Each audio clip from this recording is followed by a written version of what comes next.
I think it's got a really interesting show today coming in. Well, we could do the show at the house. The green screen fell down, and my dog pissed on the green screen, so I guess we can't do the show there. So I have to clean the green screen. I didn't know that it had fallen on the dog. Decided it was hers. So, but we have a lot of things going on. We have Michael Conlan coming in today. Yes, we do. And I don't know how we're gonna do that without the speaker. I'm gonna we'll keep the phone close. You think that'll work? Okay. If you put it on speakerphone and you just put the phone right in front of the mic, it'll catch Okay. Yeah. So we have last minute remote here. Yeah, last minute remote. We didn't expect Gabby to ruin the show today, so. But yeah, I mean, good weekend of boxing again. Another good weekend, I thought. We're gonna talk about a lot of the fights. You know, a lot of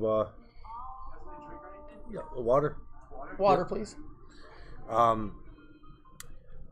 I went back and I watched a couple of them fights. What's his name? Zvozdik. Vosic. Yeah. And I thought he did a good job in that fight. And then we're going to talk. We have Mike Conlan coming on today. We do have him coming on today, and I'm excited about that. Mike Conlan's one of my favorite young prospects coming up. I love the kid's attitude, really. You know what I mean? Yeah. That's the main thing. And then we're going to talk about the co-main event with Ramirez and Imam. Which, you know how I put all over social media how I felt about that. You know what I mean? And I know I took a lot of heat for it, but I'm not going to change my stance on it. Yeah. And we'll talk about it too, you know? We'll definitely get into that. With that being said, with the fight, which one do you want to start off with? You tell me. You pick today. I always pick. Okay, we'll start off with the co-main event. Okay. We'll start off with Ramirez and Imam. That fight right there, I was thinking about it, and I went back and watched a little bit of it. And I'm going to say, like, Imam, if he fights a different fight, he could have won that fight. I agree, and I also think. Thank you, sir. Thank you. We appreciate it. I also think, though, with that whole fight, I think neither one of them had an answer for each other. And I said that to you that night. Yeah. I said both guys have athletic talent. You know, this is their game, right? Yes. But neither one of them were educated enough in the sport to make adjustments in the fight. And they put more work on themselves than they had to. I think so, but I'm going back on that. I'm going back with the Imam, and he started off that fight very hesitant. He started off afraid. It seemed like he was really tense, and it looked like by the middle rounds that he figured out and he calmed down. But I think it was a little too late. I think he spent a lot of that nervous energy early on in the fight, and it was too late for him. I thought, though, from the beginning, though, I mean, he showed. Yeah. I think he was faster, sharper punches, and he landed pretty much when he threw, and he stayed in the pocket and threw without being afraid and hesitant. Neither one of them knew how to move their head. No, they didn't. They just sat there and just. But I think how I felt about it was these guys got in the ring and they were fighting, but there was no simple adjustments that you could have made this fight easier. At what point did Ramirez think between one round and the first round and fifth round, if he kept on the right hand and he kept missing, this was going to work? Yeah, and he neglected the body a lot because every time he went to the body, he landed. Yeah, and he neglected that a good amount. He did. He paused after he was trying too hard to land. Yes, he was forcing things. Yeah, and I agree. And I think a lot of the things that people were not getting on this, on the technical aspect. If Ramirez would have led with the left hook a little more and lead him to a right hand, it would have been he could make things a lot easier. And going back on what Imam did wrong, he threw that beautiful jab. Yeah. His right hands were landing. Seemed like when he threw them, he wasn't following up. Yeah, he wasn't doing that. Yeah, and look how he moved. I mean, he moved a couple times out of the way. He turned his whole head and body. Yeah. You could tell he was nervous as shit. Yeah. And that could stem from the knockout loss to Granados, Adrian Granados. But yeah, so to say them guys, now I will say this for Mikey moving to 140. Mikey beats both of them, maybe at the same time. The same night, yeah. Yeah, easily. So for Mikey, I think if he wants to campaign at 140, I think that's good for him. But Mikey, I'd like to see back down at 35. I think there's bigger fights. I think here we have Chris saying he missed a few episodes. You did, Chris, and Delilah said, "Leave my boys alone." You know, we're not intentionally picking up Delilah. We were going for Ramirez. I knew I was, but I have to be honest. He did not look that good in that fight. He did what he was supposed to do, but he did not have an answer for. Or he didn't have an answer for anything, and he didn't have an adjustment, and there was just no educated boxing at all. I was surprised when, he basically was an open amateur that night. Yeah, but he didn't even look like a good amateur, to be honest with you. He didn't look as fast. He threw Ramirez did fire some nice shots to the body, left hooks that were fast and crisp. Yeah. And again, going back on that, but he neglected it after that, though. He did that very periodically. Yeah. Also, and Chris said he looked mentally shot. I agree. I think he went into this fight thinking, this guy fucking can punch, and because Imam can punch. Yeah. But I think maybe on the same token, I think Imam hit Ramirez with his best shots. But I don't think when he didn't fall like everyone else does, I think he may have got frustrated and said, "What am I going to do now? I mean, fuck, my game's over. Yeah. I can't knock this guy out, and I have to actually do my job in box." Who do you think that was Imam? Imam's thinking, and when he couldn't knock Ramirez out, he got frustrated. See, no, that's where I told you. I think Imam went in survival mode from the first round. I don't think if you look at his punches and just how he was moving his hands, he was spending he was nervous, he was gun shy on a lot of punches. And I'm saying, I think in that fourth round and fifth round, Imam started knowing that he could stay there a little more, but he got tired too. Yeah. He got tired quick, and that's from spending a lot of that nervous energy, and that's exactly how I seen it. I mean, I think if they ever fought again, I'm sure Imam will go in. He goes in confident. That would be a different fight. I don't think you're going to see that fight again. Yeah, not at this. Neither one of them want that fight again. I think Ramirez. They're going to look for something bigger. I don't see them coming out good on that either. I mean, you fight a guy like Jojo Diaz in there, one of these guys, Jojo's going to hurt you. Yeah. And or hell, even you got Lipinets now, or Mikey, or that what's the kid's name? Yeah. That Kilib kid, the one that just fought on the undercard, on Mikey's undercard against Bartholomew. Yeah, that Russian kid. What's his name? He fought. The one that throws a lot of punches. Yeah, and Joey, round 8 was a great round. It was round of the year. Yeah, round of the year, but it's a short year. Yeah. I mean, like I said, when I become more of a boxing snob. I mean, over the time, I try to look at more of the mental game than I do the physical game. You know what I mean? Yeah, but sometimes you could have fights of the year and rounds of the year and less talented fight. I just don't think that's the round of the year for me yet. Yeah. Well, I think that there's the year's not over yet. I think I'm waiting to see what happens. We're just a month and a half into it. Yeah. And Simon so far though, I could say that is. Yeah. Chris said Rolchik. That's the kid. Rolchik. Yeah. Simon said most people are taking Ramirez over Regis Progress, and Regis is riding hot on the confidence. Oh, I got Regis beating Ramirez fairly easy. Progress is a good fighter, good young fighter. He's the one that beat Ndongo pretty easy. Mm-hmm. And I wasn't high on Ndongo. I think Crawford ruined him, but just the way he did it. But I don't think Ramirez can beat him. Okay, Camille asked me, Camille Leo goes, a question for the champ. What do you think? Arthur Abraham saying he ain't ready to retire before he becomes a world champ. Do you think he has a chance? No. I think Arthur Abraham was done about 4 years ago. He's in the wrong division to try to become champ. 3 or 4 years ago, I think he was done. I think it's time for him to hang him up and thank you. I couldn't say his name correct. Hang him up and enjoy what he did accomplish. If he didn't tarnish that by now. Yeah, I mean he's stuck around a little too long. Yeah, losses to. And that is strange for a German fighter to do that because German fighters are known for quitting ahead of time. Go back, another one when people hop on that. Go back to Jermaine Taylor after he took the severe beating from me. Yeah. And when he beat the shit out of Carl Froch, I mean that was a whooping. He dropped him. Yeah. He was winning that fight. Then Arthur Abraham, Taylor was beating the shit out of Abraham. Was that the Super 6? Well, no, that was after. Okay. Taylor was beating the shit out of Abraham, and he got caught in the later rounds. Yeah. Abraham was done there, I believe. After that type of war, he should have been done. Yeah. I think Abraham's older than me.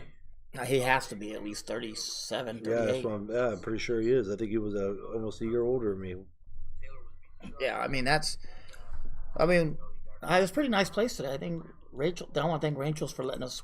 Yes. I didn't know Gabby was going to ruin our show today. I'd definitely like to thank Rachel's and Great food in Austintown, Ohio. You guys are going to come out and try it. Be awesome. And but no, I didn't know Gabby was going to ruin the show today. I didn't know she's going to piss on our green screen. So now I have to watch that. I don't really think she's ruined. But so we'll go into the next one though. Let's go into the I can't pronounce his damn name. These Russian guys, these Eastern Europeans, they gotta help me out. Which fight? The first one. Vostok. Vostok. He's Ukrainian. Yeah. What was your idea on that fight? You're gonna get me shot, aren't you? You're gonna get me in trouble. No, because we got to talk about it. I know. I'm kidding. You know we love Roger. Just tell him we love Roger. Yeah, his family. But I do disagree on what you think. I think Vostok didn't look good. Yeah. I didn't think he looked as good as he normally has in fights.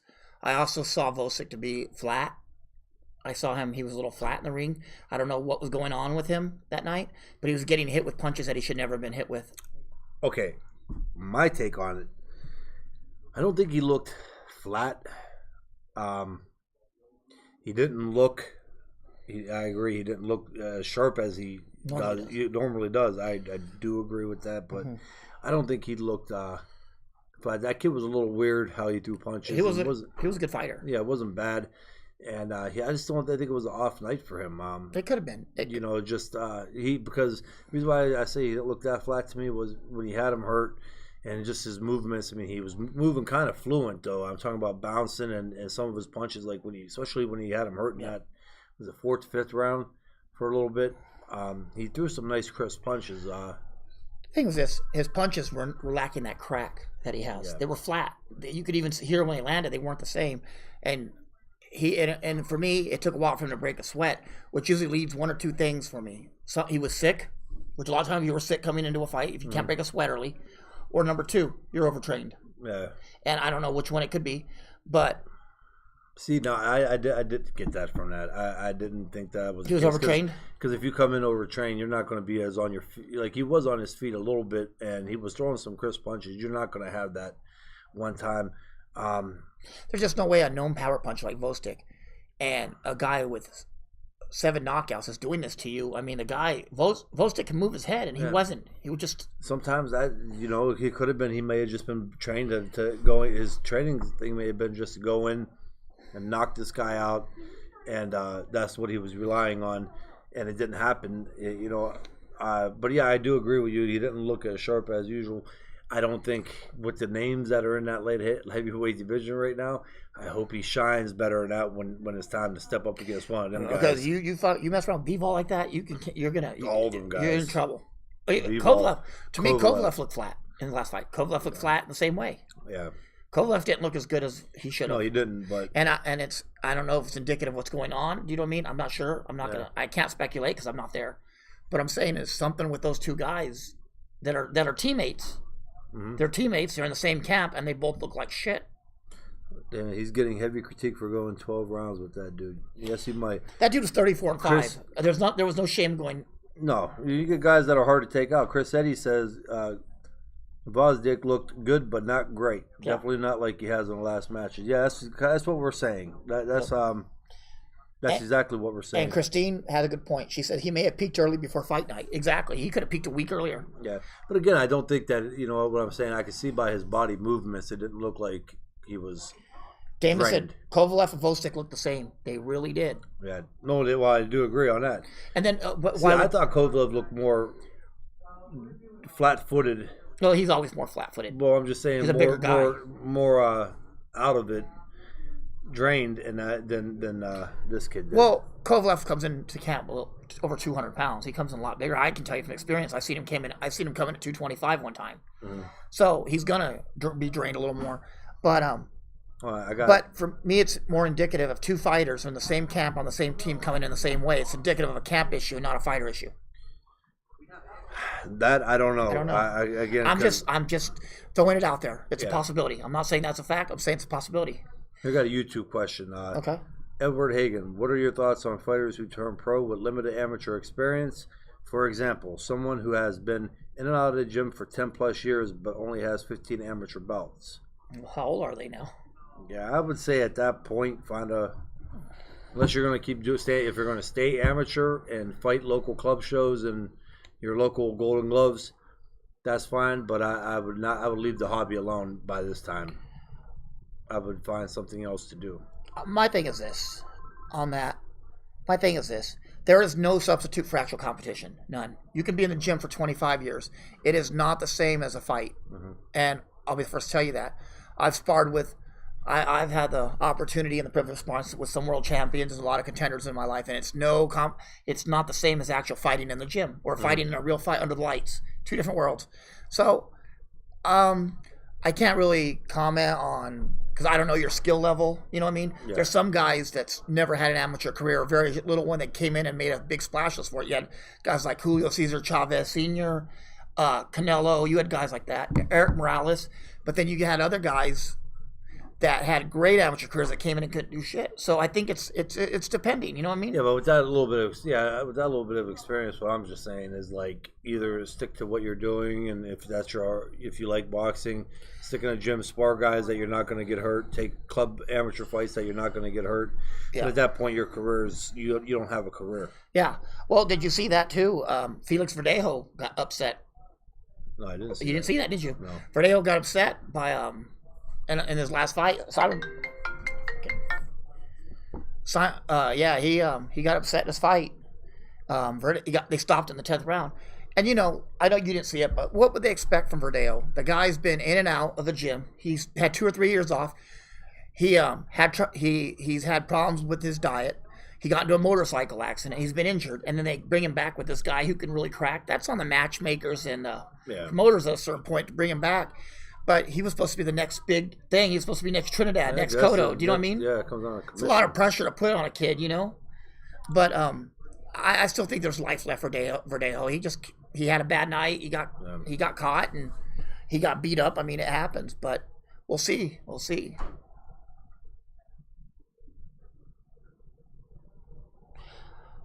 Yeah. So Damon says Felix needs to shop for a camp and leave the island behind.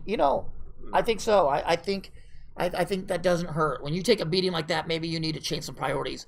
And I don't think Verdejo's priorities are his training's fault. I think it's his own fault. Do you know what I mean? Those are when you're not eating right and you're out messing with women and you're out riding fast motorcycles and get into an accident, that falls on you. Yeah. You know what I mean? Yeah, there's only so much a trainer can do on that part. There's so much a trainer can do for you. So maybe I think a lot of the time, like Mexico and Puerto Rico, they have a habit of babying their fighters and putting responsibility where it doesn't belong. Yeah. And it's true.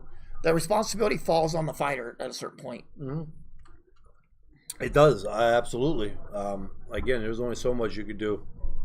As a trainer, you're only limited to what, especially when you get a kid that's highly touted and whatnot, their heads, their ego, it's hard to tell them what to do. You know what I mean? Well, Chris says Verdejo's hand problems without some adjustments to his style, he's going to be what we saw him. You know what, Chris? You're exactly right. But even with hand problems, we've had many fighters with hand problems. Janelle Hernandez, Floyd Mayweather, Eric Morales, Canelo Alvarez, another one with hand problems. Oscar De La Hoya had hand problems. A lot of these guys that punch hard, Kelly, you had hand problems. Mm-hmm. I don't know if they were during your career or like in training. I don't know. No, they were not in the fight. I was blessed. I took time off. Yeah, I had hand problems. Yeah. Guys that punch hard tend to get them because they do those little bones. They can't handle that kind of power, that force. No, they're not. They're not made for that. But you can those hand problems can be rehabilitated. A lot of these guys, they go in there and they get their cortisone. They take time off. They start training in winning gloves and sparring in winning gloves, and they even compete in them. Yeah. And there's ways, but I think what Verdejo needs, I think it's you get a lock on your personal life, you get a lock on your professional life too. Let's say this, Camille. Real quick, we're going to tap on this, Camille. What's your take on Canelo Alvarez using PEDs? His excuse was he ate some meat that contained something. Clenbuterol. It could have been the meat, and it also could have been other situations. There's a lot that goes both ways on that. I don't want to hear the amount because clenbuterol comes out. You got to slowly come out of your system, whether you take it by injection or if you eat it. So we don't know how long weren't ago. hailing in. Yeah, how long ago he took that. So just because he has so small traces, that could have been from a while ago. You know what I mean? Could have been a few months in camp. So we don't know on that. But to speculate, he does go into camp. He's known to go into camp heavy. Who knows if that was the reason? He's looked sharp and ripped in his last fight with Triple G. But at the same time, numerous other guys have had the same issues by eating meat that was contaminated. Yeah. Well, so, I said on one show I tested positive for clenbuterol in the amateurs. The amateur, the boxing team didn't test me. The Army did. When I came back, and they use I said before, what happened is when you get tested when you do a drug test, they do a 5-panel test, it's called. But when you're an athlete for the Army, they do what they call a 9-panel, and it goes deeper into performance-enhancing drugs like that. I happened to be on my honeymoon when I was first married in 2001, or 2000, I'm sorry. 2000, I happened to be on my honeymoon, and I came back to Mexico after 3 weeks, and they tested, and I came positive for performance-enhancing drugs. I'm like, really? Yeah. Like, I can afford that shit? Really? But they said it was clenbuterol, and it came in the meat, and I had no reason to use it. I had no trouble making weight. I was 147, but it shows it can happen. But the thing is, people are talking, and tell me why I'm wrong here. People are talking, oh, well, Canelo hasn't tested positive since. Of course he's not. Why is he going to come up and then test positive again? I knew Roger was going to chime in on this one. He goes, there were fighters who tested with lower levels that were suspended. Roger's absolutely right. He is. But those lower level fighters aren't going to bring $300 million into Vegas that weekend. You know what I mean? That's the truth. Morales was suspended for clenbuterol for having lower levels. You remember? Yeah. Oh, no problem, Camille. And Damon said, what about Crawford's trainer chiming in on that? We've talked about that. Use that term. I've talked about that earlier on. I said, there's something wrong when a trainer needs to become a mouthpiece for a fighter. It should never be that way. His job is basically to train your fighter. You don't need to talk for him. Did you have your trainers talk for you all the time? No. No, there's nothing the trainer needs to say for a fighter. The trainer's job is to train a fighter, not to speak for you. Hey Kelly, what do you think about so-and-so? Unless the fighter tells him to do it, which on some occasions, the only time Jack did for me was when I told him, like if I wasn't doing an interview, or Jack would ask me if do I mind, and I didn't give a fuck at that time. As a fighter, you got bigger titties to lick. Yeah, sometimes. But the thing is too, the other thing is this: you've never seen, when you're working with Robert Garcia, you never had somebody ask you a question. Robert Garcia says, "Well, this guy sucks." Well, that's not his job. Yeah.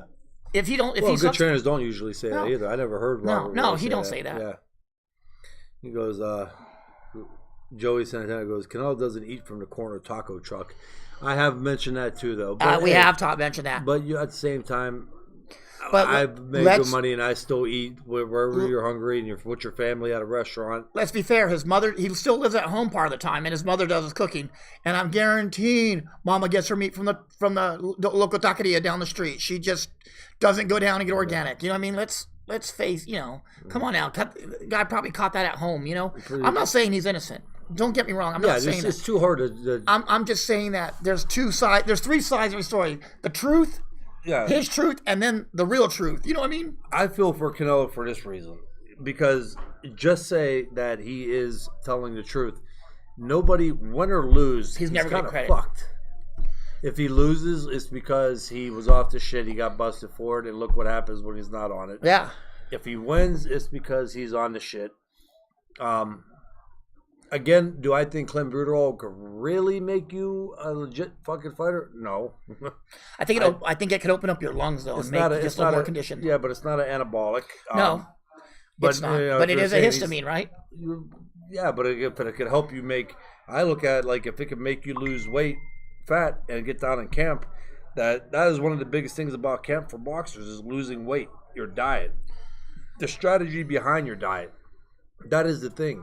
When a guy does that, that is cheating, and that's not fucking fair because he's not draining himself as hard. Yeah. He's not working as hard. He's got more time to pay attention to his boxing and his opponent instead of the weight and the skill. So that's the part that pisses me off. Well, I got an argument with one of them. No offense, Mike, Eddie, and Chris Eddie. I love you guys. One of these dumb British fucks, because they get in their head about something, and they get in their head, and all of a sudden that's all they want to talk about is what they think they know. Mm-hmm. And they're like, well, he was taking it because I said, look, man, I'm going to tell you. I said, Canelo comes into camp heavy. He doesn't come into camp. He said, oh, I know for a fact, because I read in an article, Canelo comes into camp at 160. Well, I said, what? 5 pounds over? I said, just stop. I said, Canelo comes into camp 185, 190. He's a big kid. And I want to tap in on it, Roger. Yeah, Roger, I know that too. It's especially if you're congested for like sinus problems and everything else, it opens up the airways to help you breathe. I do. I mean, that's an enhancement also, but it's not an enhancement as such as testosterone or D-ball or HGH. And Andro, Stanozol, Winnie. Or the Stanozol, those are what I would if I was cheating. Those are anabolics. Yeah, but if I was cheating, that's what I would use to make weight. I wouldn't be using clenbuterol as a hit and miss drug. Well, you still have a difference though between an anabolic and a non-anabolic. I understand. But clenbuterol is not what I would use if I was going to cut weight. It would be Stanozol, which you can mask. You can hide Stanozol. Well, boxing, yeah. Yeah. Most of these, You can hide that though. You can't hide. Ask Roger with his fight. I'm just joking with his fighters. I'm just kidding. But no. Ginger always tires. And he does, because Roger, and you know as well as I do, or more. So the fact that he tires because he carries so much weight prior to coming in the ring. He carries, the first thing to go out on you is muscle, right? Yeah. When you're that muscular, those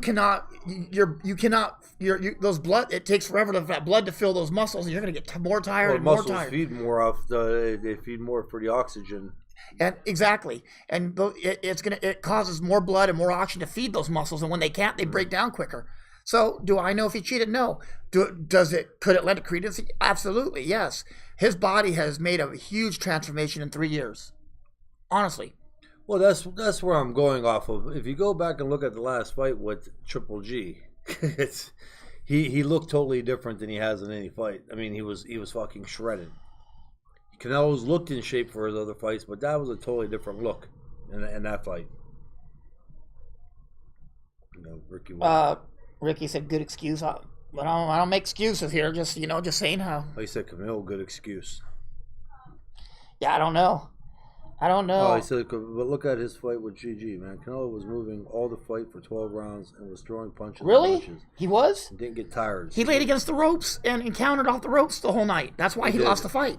That's exactly why he lost, and I think that's why he could win the next fight if he changes that. He didn't. He was not moving, Camille. He was moving side to side along the ropes. He came off the ropes when he would throw a 3-punch combination and go back to the ropes. Yeah. And that's why he lost. I had it 116, 112. That's why I thought he won. I thought Canelo won the first 3 and lost every round after that. Some were close in between, but I thought he lost the rounds. But I think Canelo could win it. I think Canelo overall was a better fighter that night. He just fought a stupid fight. I truly do, and I think if he'd learned from that and went back to the drawing board, that the second fight he could win it.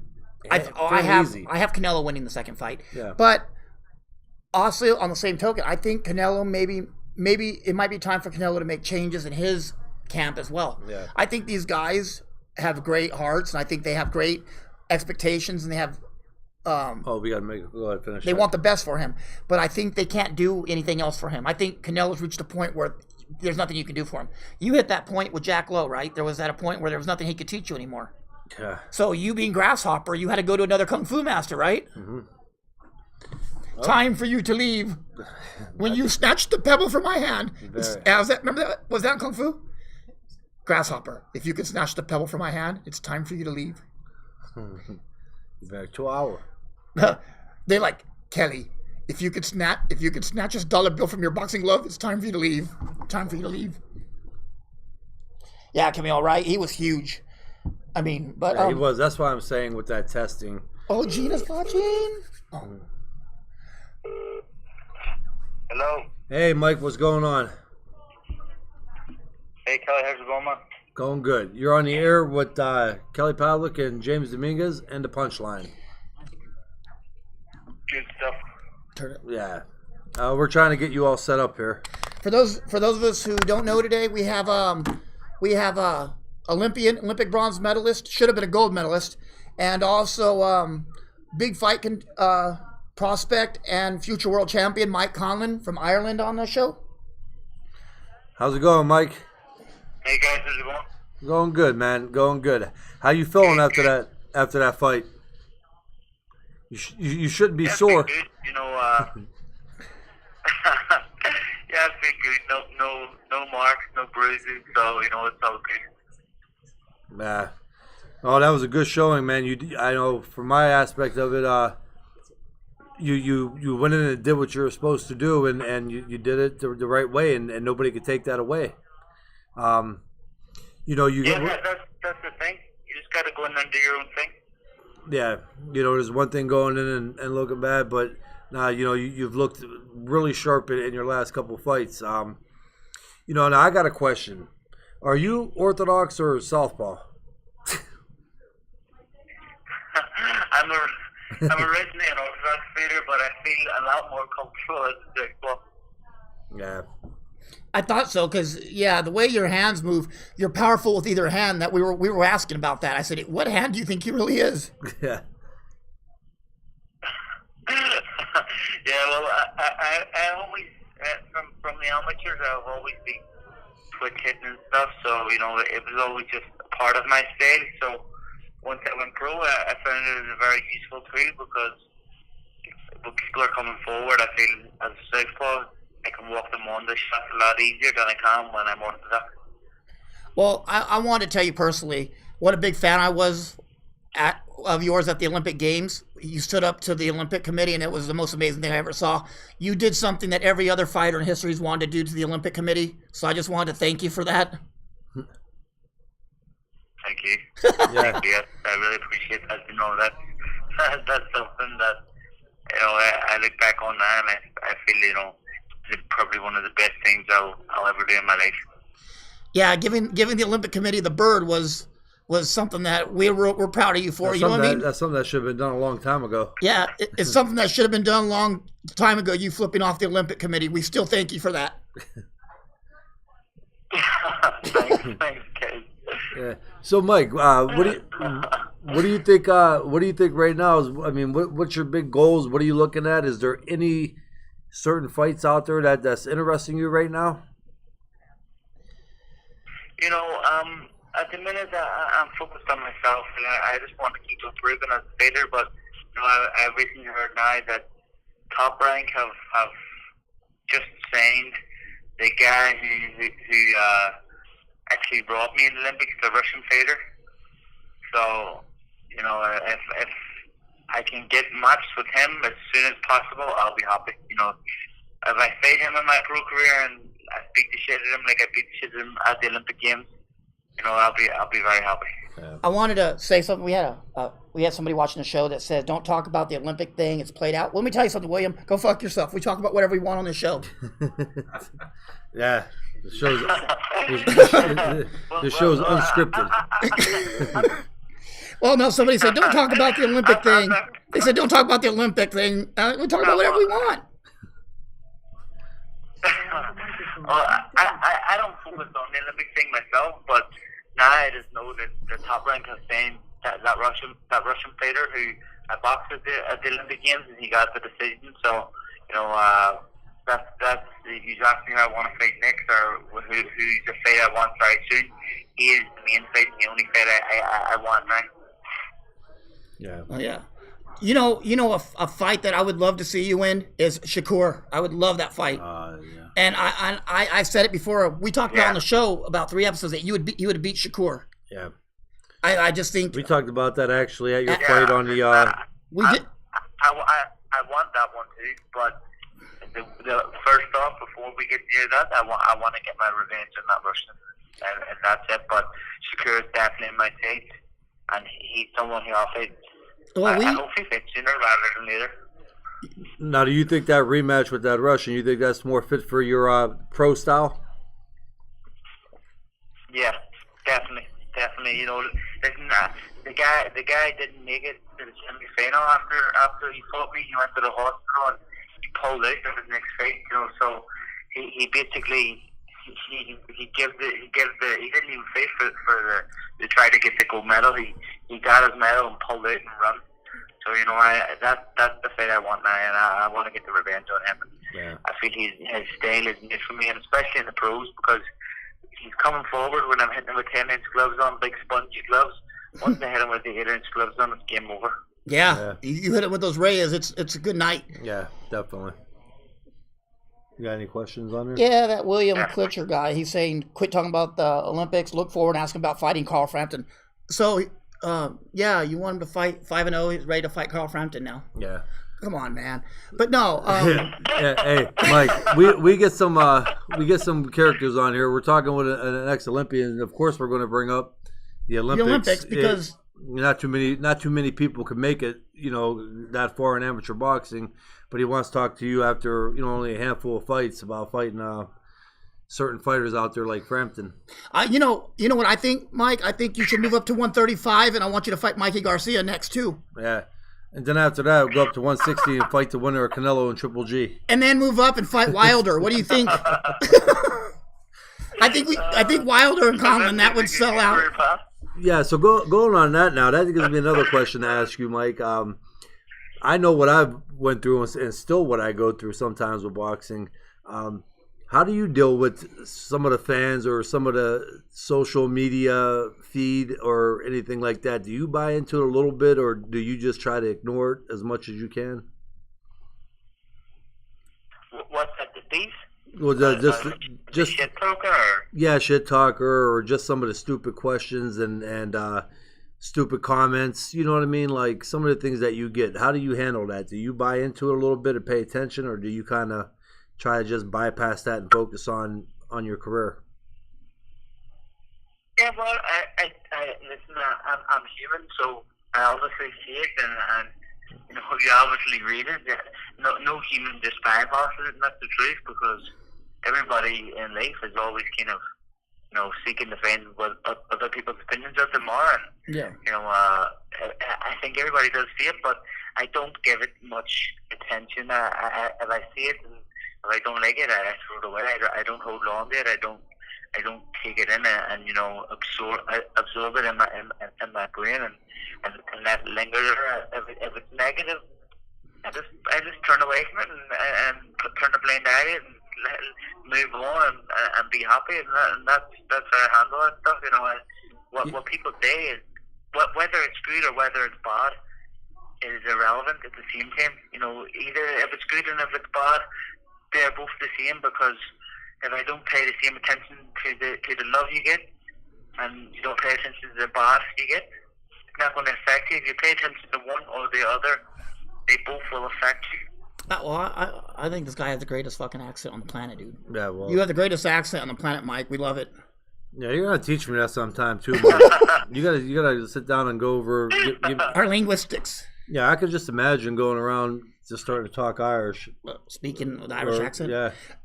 Hey, Mike, you have some question for you have questions for some fans here. They want to know. You get a lot of spar work in the U.S. Do you see a big difference between U.S. American fighters and European fighters? Yeah, I think there is a difference. It was a huge difference. I think in the UK and Europe, they're a lot more technical. Okay. Fighters, there's a lot more skillful kind of boxers.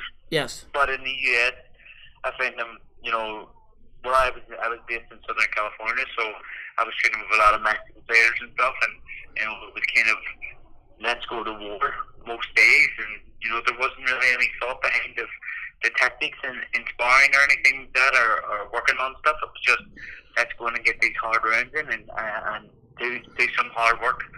And that, I think that's been the difference. I've been working on a lot more technical stuff, and I find for my style of boxing that's very important. Yeah, it is. And also, you have one from Simon Rubikava, one of our writers. He wants to know, what have you learned from Conor McGregor as far as marketing and promoting yourself?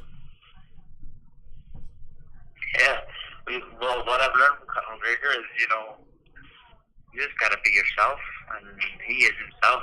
He seems like it's all put on. All right, he has times where he's a lot quieter than what he is, but when you're with him all the time, he's bright, he's loud, and he's funny, and that's what I like about him. He is himself, and I find if you be yourself, people will attract you, and that's what I try to do. Just try to be myself. But also, I find that social media is a major tool in in sport now, in business now, and everything now. Social media, the power of social media is a big help for athletes all around the world. Put them on a bigger platform. It's big for anybody. You're president. Audiences. Yeah, definitely. Yeah. When you're president of the United States, is mainly the president elected because of social media. That's not always a good thing, is it? Yeah, no, he also fucking not always a good thing.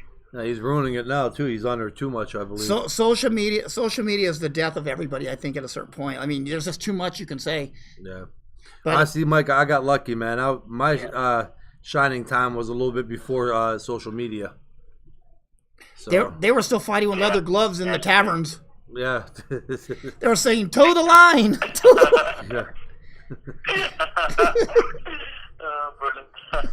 Brilliant.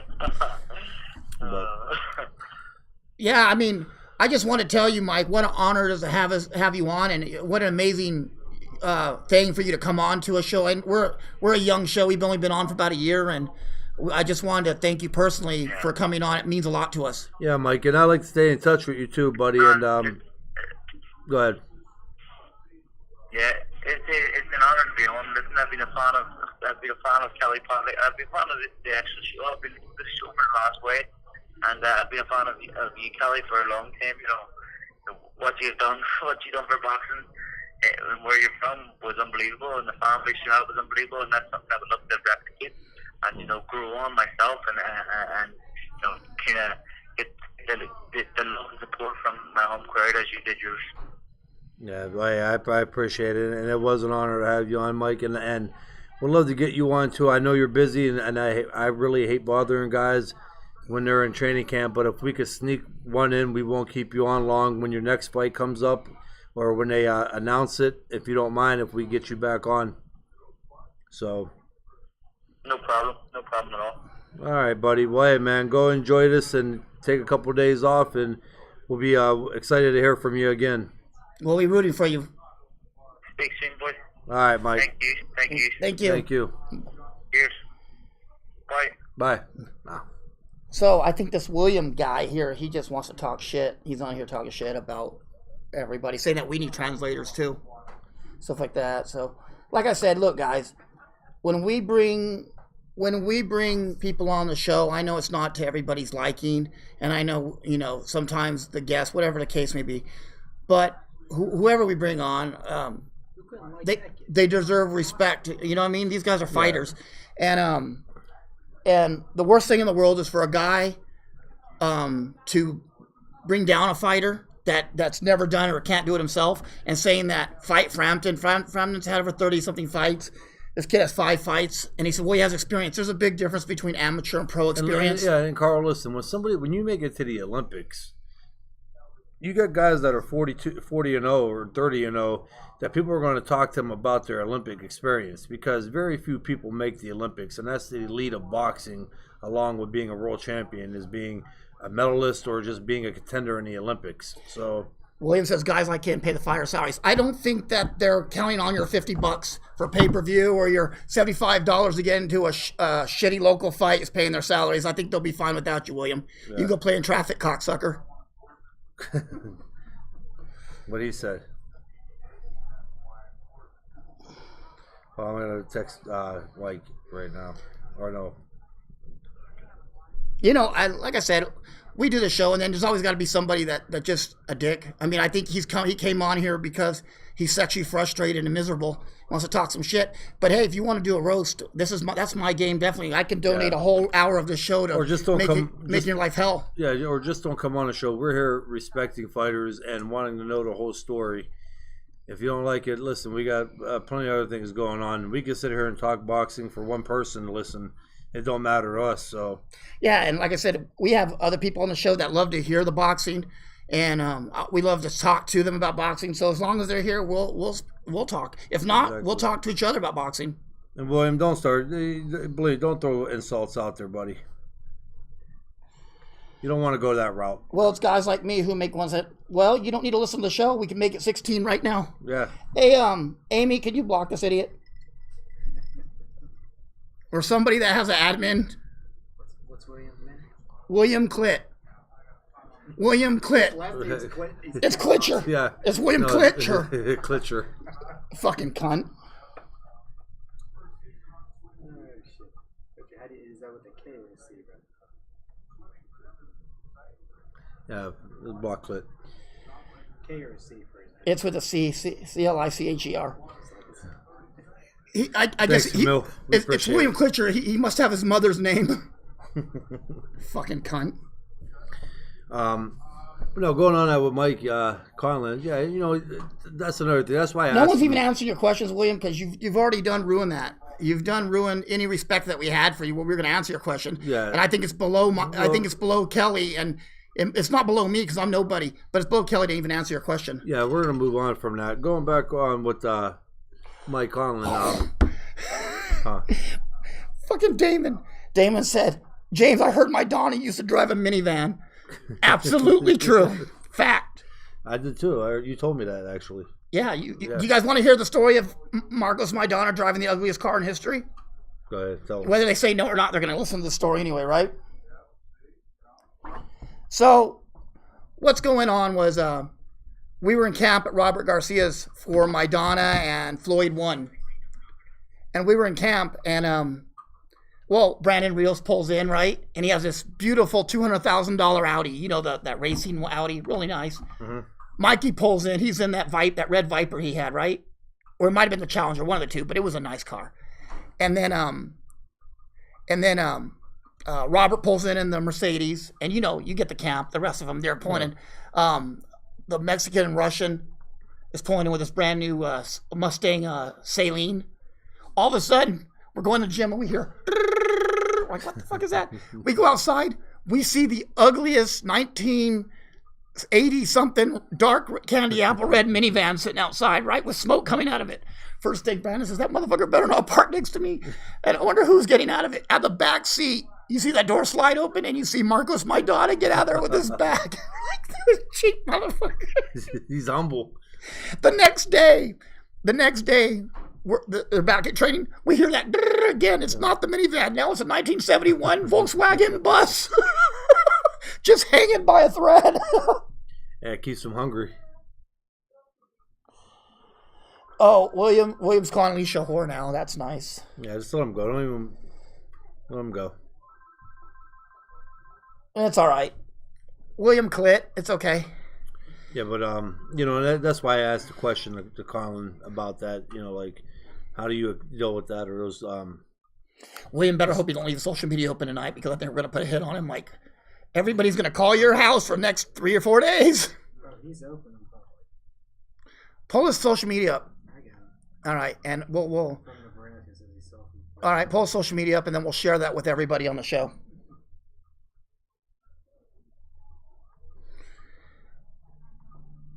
And then what we'll do? You're right, Anton. That could be true too. See, what we're going to do is we're going to share your social media, everybody, all 17 guests and the other 250,000 that we have over the past few months. So on my Facebook and his Facebook alone, and the person who gives you the most calls and annoys you will get free merchandise signed by Kelly Pavlik and the Punchline. Oh, he's a Cain Velasquez fan.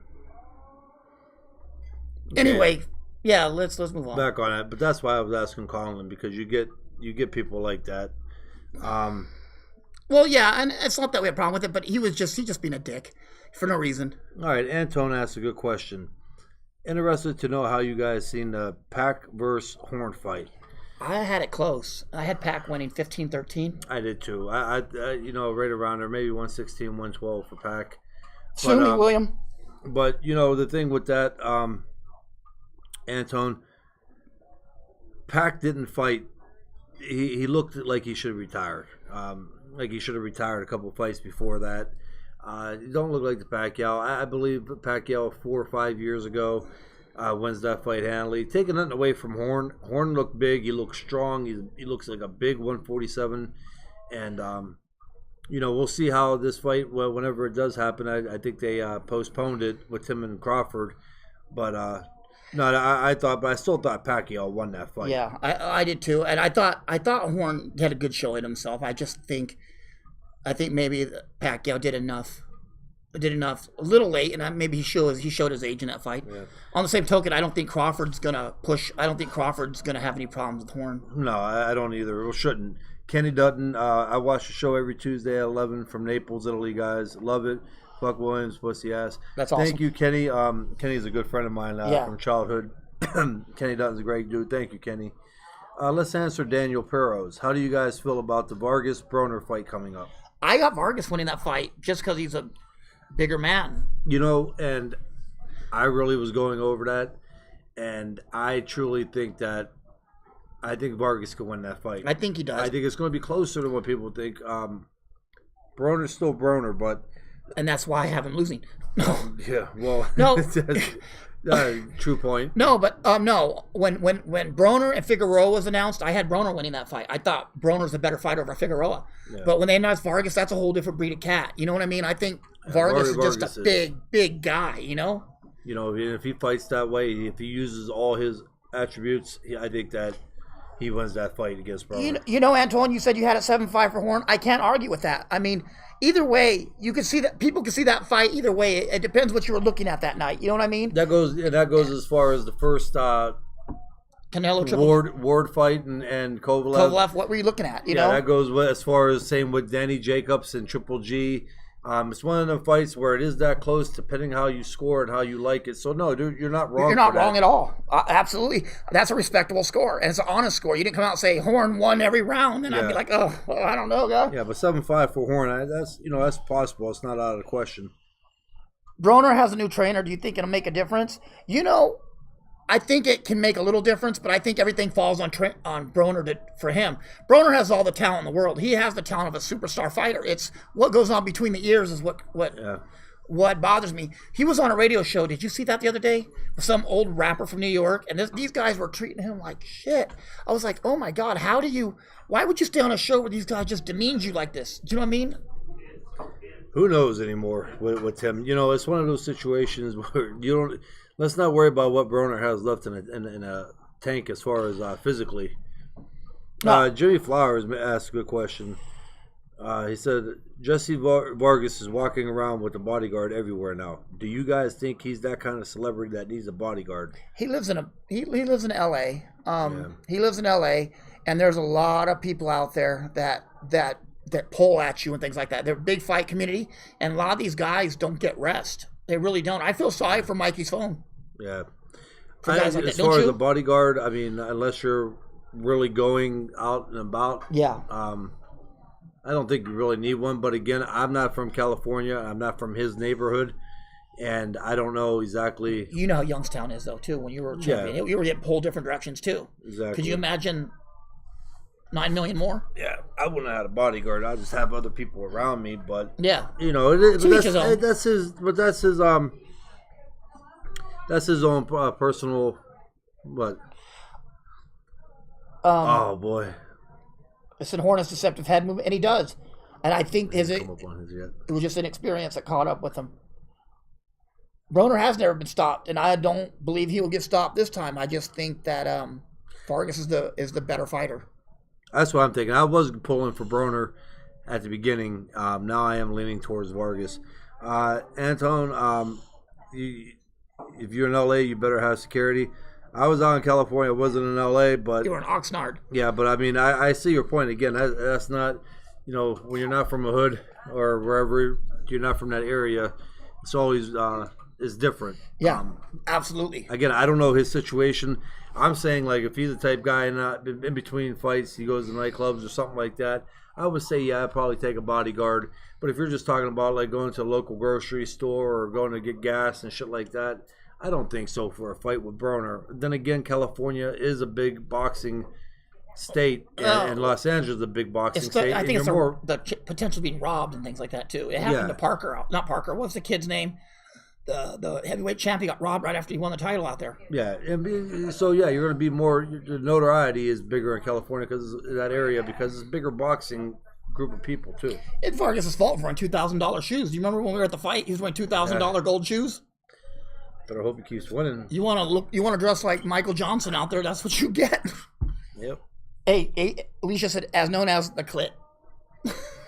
Clit. You didn't see that up on the screen? No. You ain't got it there. Put it up a little bit again. Is that him? Yep. That's the clit? It How come I don't got that? Does Lara beat Hurd?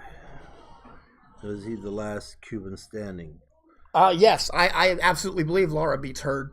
I think Hurd's going to get the shit beat out of him in this fight. I think he is the last Cuban standing. And you know what? Me and Damon brought that up earlier, and I think Lara is a much better fighter than Hurd. Loma versus Linares. Do you guys see that as a tough fight, or Loma wipes him? I think it's going to be a tough fight.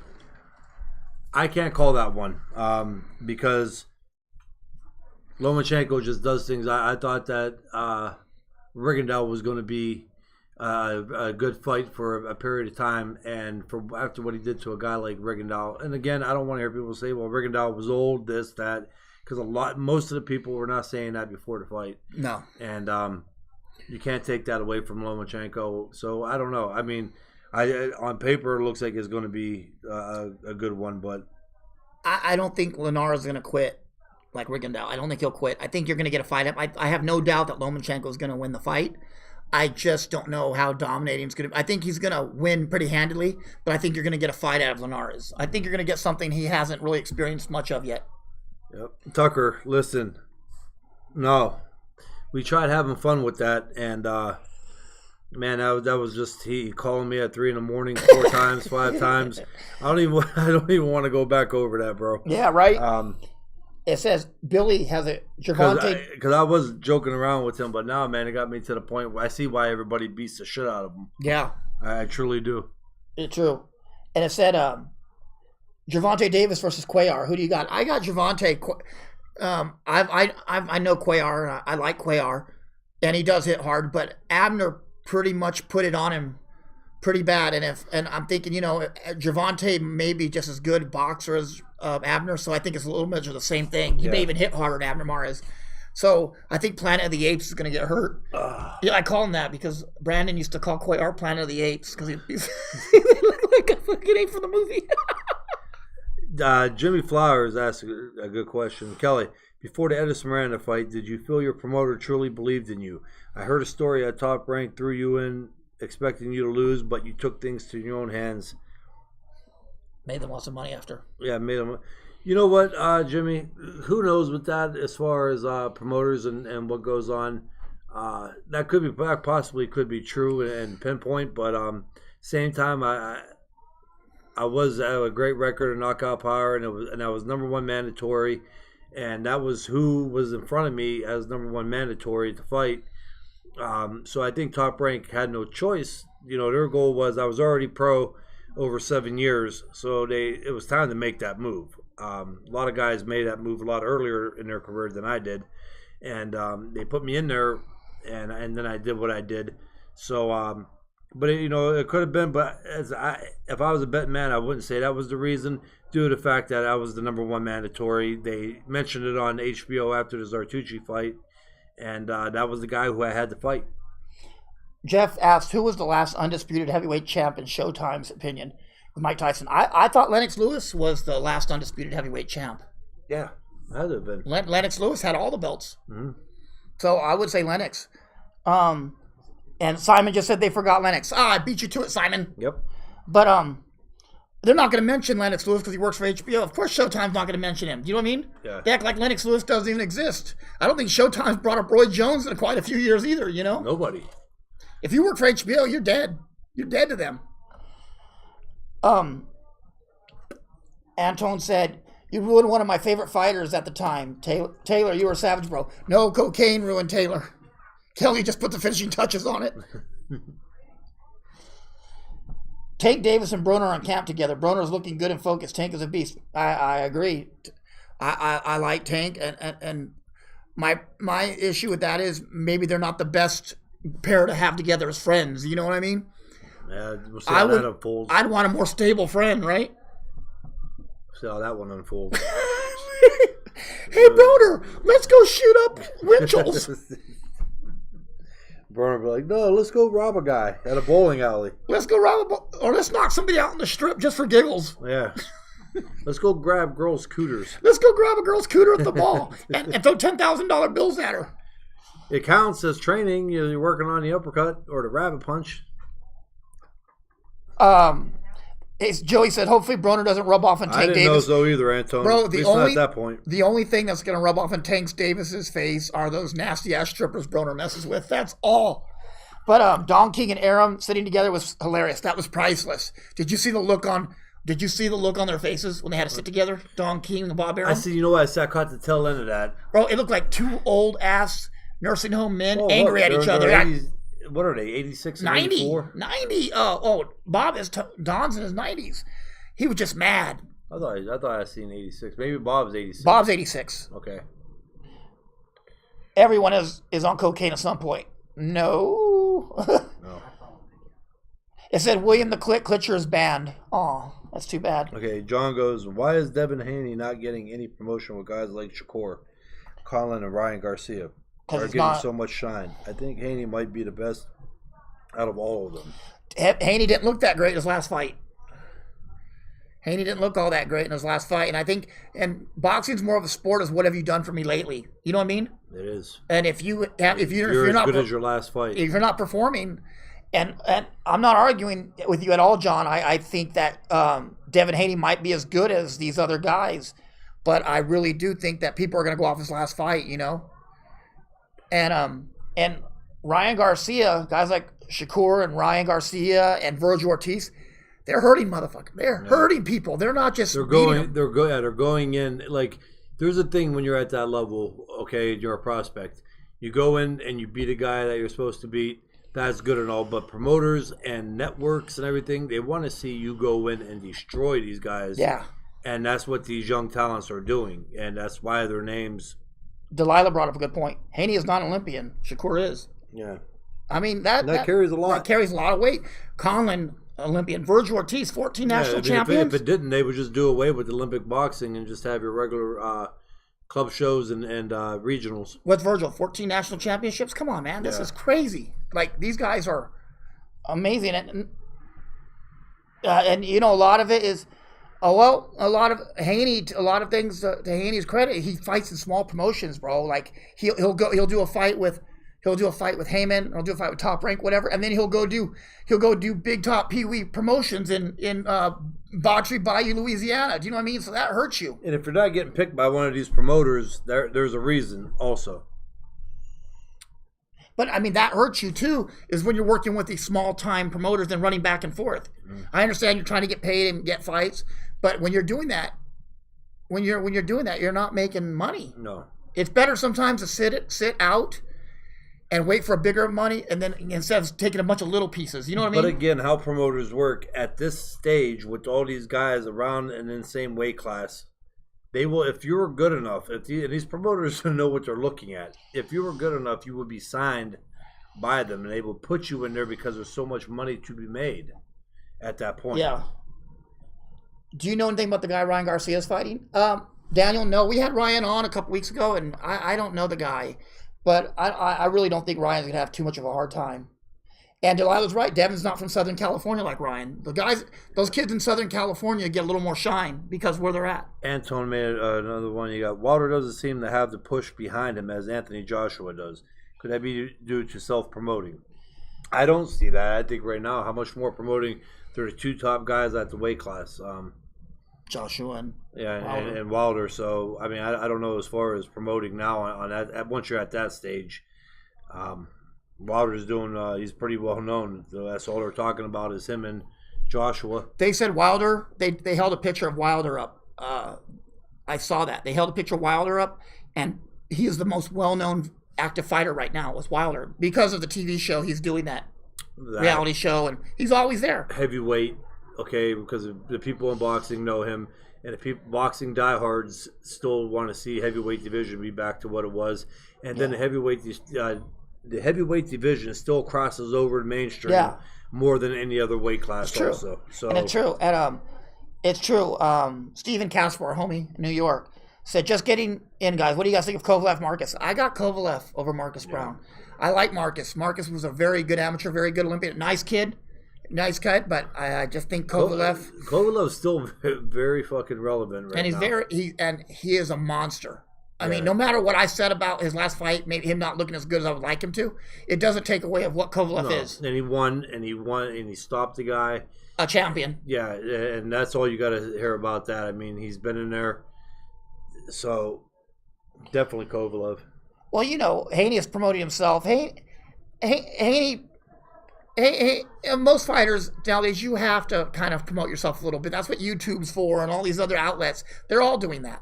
But like I said, what I feel is hurting Haney most is the small promotions he takes in. You know, there's a lot of the small promotions that's hurting the morning thing. It puts more tread on tires than the tread has to be, or less tread. It takes less tread off the tires. Why would you want to sacrifice years off your career just for a few extra bucks? Yeah. Would you? No. Would you take? Nope. And you know what? Hey, Kelly, I know that you just fought a big fight with Miranda, but we want you to go to Galveston, Texas, and fight a no-name for $6,000. Yeah, that's no. When you're at that level, everything comes down to money. Yeah. In the next fight. And thank you, Camille. We really appreciate you guys. You guys are the reason we do the show. Rebecca wants to say hi. Great show. Got to leave early today. Have fun, Rebecca. Thank you. He's huge with tattoos from Alabama. You know what I want to know? And I'm not hating, guys. What's wrong with Haney's eyes? Have you seen his eyes? No. Bro, you ever seen the movie The Jerk? Yeah. Do you remember when he was doing do you remember when he was making the eyeglasses and he held it that way and everybody got cockeyed? It looked like he got his the jerk was his optometrist. That was a great movie. Not the not the oil cans. But yeah, that was fucking great, dude. If I see Devin Haney, I'm gonna go. I never seen that movie till about like a year and a half ago. Really? Yeah. My dad brought me up on that. Dude. Yeah, or maybe 2 years ago I seen that. Bro, I'm gonna ask Devin Haney. I said, was Steve Martin your optometrist, by the way? Our family classics were The Jerk, Stripes, and Animal House. Oh yeah. Yeah. That they all go together. Oh, Animal House. Yeah, you know what kind of reminds me of Animal House is the old school. That was like the new version of. That was a guy. I hope they never made another sequel to that. Does the Ward stoppage affect Kovalev down the road? Damon, I really don't know. From what I've seen, and him in camp and talking to Roger, I don't think it's done very much to him. I think his camp is real good about putting the pieces back together and building his confidence. You know what I mean? If you look at Kovalev, a lot of those bad habits he's had are gone. Yeah. And so I think that's been a big. What do you think? That wasn't a brutal stoppage. It wasn't a he didn't take a bad beating. Yeah. I don't think it does. It affects him at all. As a matter of fact, I just think it makes him stronger, makes him go back to the drawing board and realize what he has to get straight in life and what he has to fix. I don't see that being a problem at all. Not at all. Not at all. And Patricia's watching. How you doing, girl? Anyway, when Tyson fought Spinks, Tyson was on a 97-day inactivity, and they were concerned. Times have changed. Kelly, how active did you feel you had to be to stay sharp? Active. Listen, I get into that with people when they ask me about a comeback. You know, I've been retired 6 years, and I'm 36. Going to be 36 here in 2.5 weeks. You can come back right now, fool? No. We got to spar. When a young kid at the age of 21 or 22, other than Mikey Garcia, when they take at a top level, they take a year or 2 years off. Sometimes that's horrible on a career, and they can't get that back. You can't. Boxing at a high level, when you go long times without fights, this ring rust, that's where that term came from, and it's true. I like to stay active, and I didn't like taking the breaks. But unfortunately, staph infections and shit like that, you got to take a break, and you do what you got to do. But no breaks. If you don't have to have them, man, get the fights in. Get your career in and get the fuck out. Yeah. Boxing. Seriously. I might not be doing the show next Tuesday, by the way. Did you hear about that, Kelly? Oh, you mentioned to me. I got to go to the doctor. I got bad news from the doctor. Doctor said I have a whale dick. I need to go to a whale dick doctor. You got to fly for that. They got those in like Santa Barbara. I already told you. I said, motherfucker, you got 2 belly buttons. It's not. It's a thimble with hair around it. I'm gonna be 37 on Friday. Are you? Oh, You don't happy even look day that of birth. You don't even look that old. Thanks, bud. I thought you were at least 29, 38. Happy day of birth. I saw you at the concert in Columbus. Our producer's No, I saw you on Facebook, fool. I know you're in Columbus. yeah. I know. Our producer's going to be 37. 37 years old. Say What happy day of birth to him.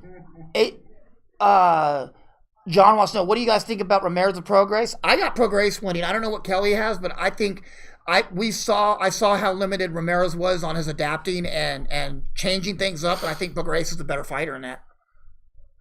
Yeah. Damon asked, Good question, Damon.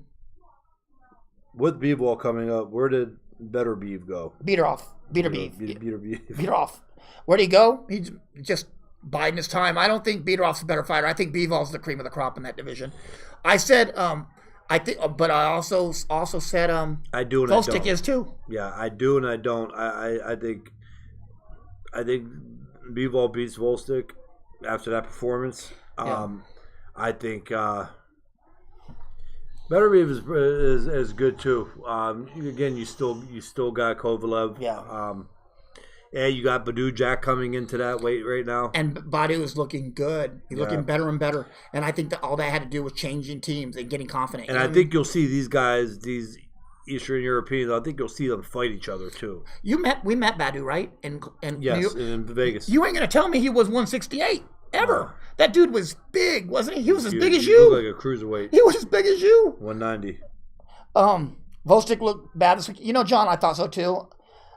Jeff Regan says, Reagan, I don't. I asked the question of last undisputed heavyweight because, in my opinion, it was obviously Lennox. The debate now on Twitter seems to be when the That's a good point. Though, when the WBO became relevant.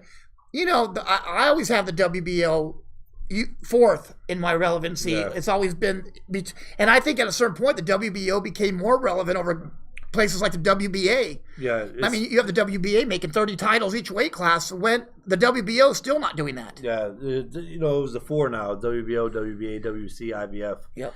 I believe the WBO is, in my opinion, bigger than the IBF now. IBF is not really. It's a real title belt, though. So Yep. I guess I don't know how that goes, but John, we had one of his trainers on just a minute ago, Roger. don't talk Romo. too much shit about WBO though, because I had that belt. I like it. Yeah. No, but we had one of his trainers on, John, one of Vostick's trainers on, and he could answer a lot of that stuff for you. Me personally, I thought Vostick looked flat. I thought he looked flat, and I thought he looked a little overtrained. Like I said, I can't speculate. I wasn't in camp, but I know him and Kovalev are teammates, and they both looked the same when they came in, so that led credence to me that it might be a team issue and not a fight issue. He sent that to me earlier. I just put it on Shits What did he send you? Oh, Franklin. Which one is it? The one I sent you? Yeah. That was hilarious. I had to put it up. Franklin's up, guys. And you will not see Willie Jenkins today because he's still suspended He's for on suspension. He's on suspended for performance-enhancing drugs. If you didn't see last week, he got caught doing performance-enhancing drugs by Kelly, Yep. right in the bathroom. Yep, he's done. If he wants to break the law, make him Then He can't. he can't come back because if he does, can't. he gets suspended again. Do you have the picture of him breaking the law? You know what, Damon? I wanted the IBF belt too because that was like one of my favorite belts. I liked it. I always wanted that red belt.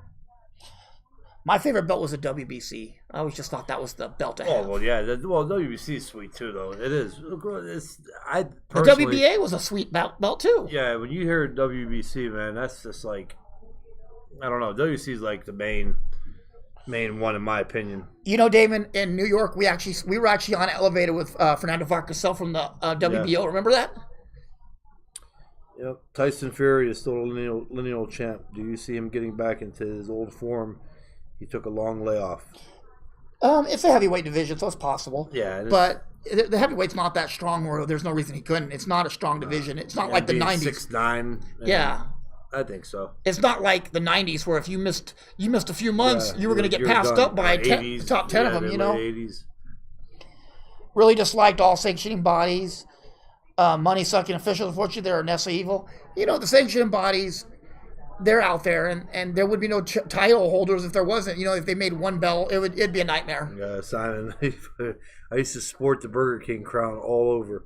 I would have been in dreamland with any belt. Bro. Yeah, that's for sure. I did the same thing. I would cut a piece of cardboard out and color it with yellow crayon and make my own title belt. I did that too? I took my dad's weightlifting belt that was all beat up and shit and drew probably one of the most deformed eagles ever that could go on. Yeah, I was 9 years old and I drew the eagle on the belt and had little stars on the side of it. And that was the belt when I was fighting my brother in the living room. You know the one thing is, though, about fighters? None of them will ever admit it, but they all did it. We all did that. We all made our own championship belts. We all, don't forget we all made punch machines. We'd punch something and pretend we were calculating our punches. Mm-hmm. How many times have you sparred pillows? Oh, numerous. You'd hold the pillow and beat it with your hands until it fell down. If I had hands for everything. Yeah, hands. Still do. E for everything. I would spar with pillows. Damon asked a funny one. Kelly, when was the last time you slapboxed someone? Was your slapbox game tight? You know what? I probably knocked more motherfuckers out with the slap game than closed fist. I did that. I did that one time. Slapbox. I'm doing the army. I hit him and dropped him. I was like, "Oh shit! I'm sorry, bro." He hit him and just dropped him. Like shit. Hit him right on the forehead. I just smack people in the back of the teeth. Make their teeth click together. Click. Slap James for posting so many fucking food pics. Anton, who said that? Joey Santana. Hey Joey, I'm what do they call? I'm learning how to cook, man. It's exciting time for me. You just learned how to boil water 2 weeks ago. I don't know how to cook. I've been learning. I've only been cooking for like 2 months. It's awesome. I love it. Anton York asked, what was my best performance? I'd have to say between the first Taylor and the Miranda fight. See, and I thought one of your best performances, I thought it was against Bronco McCart. Yeah. I thought you looked amazing in that fight. And the guy had never been stopped and shit like that, but... I honestly expected you to beat Miranda. You know, and to be honest with you, my best performance is really overall, I was just talking to my dad about that, was the beginning of my career. When I was fighting guys, the boxing, the hand speed, everything.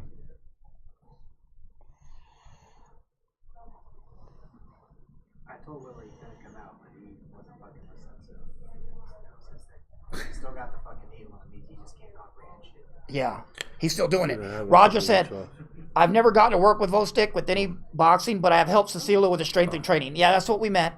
He did have about 3 camps before this fight, after finally having a date. He would have had a couple weeks off in between.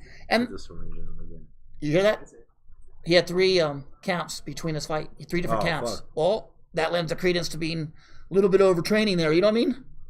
And I saw it in his fights. He looked exhausted. He did what he had to do, Roger. He did what he had to do. He did his job. And I still have him as one of my top guys. Yeah, but I just don't... I think Vostik beats Kovalev, and I think Vostik and Bivol would be a fight from hell. I think Vostik. I don't know if him and Kovalev are a fight though.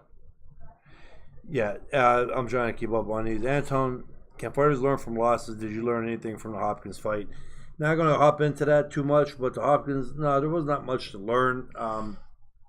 It wasn't my night, and there was nothing I could do. It wasn't even an 80% me that night of the fight, and it is documented. I sparred 3 times for the fight, and of course the bronchitis literally hit me as soon as I got to Atlantic City for it. And that's not making no excuses. Unfortunately for me, it was against somebody like Hopkins that I had that type of night. I wanted to pull the trigger. There's things I wanted to do in that fight that I seen him doing, and I knew he was going to do, and I just couldn't do it. So that's why I didn't get as down on myself about that fight. But do I think you could learn from losses? Absolutely. I think some of your greatest fighters of all time had losses, numerous losses, and that you're pound for pound greats. So, you definitely could learn from losing. You learn from losses, but people say you learn more from losses than wins. I call bullshit on that. I've learned a lot from wins, haven't you? I've learned a lot of great things from wins, like how to keep winning. But people are saying, "Oh, no, John, actually, I fought that fight at light heavyweight." Yeah. You moved up 2 weight classes for that fight, from 160 to 75 for that fight.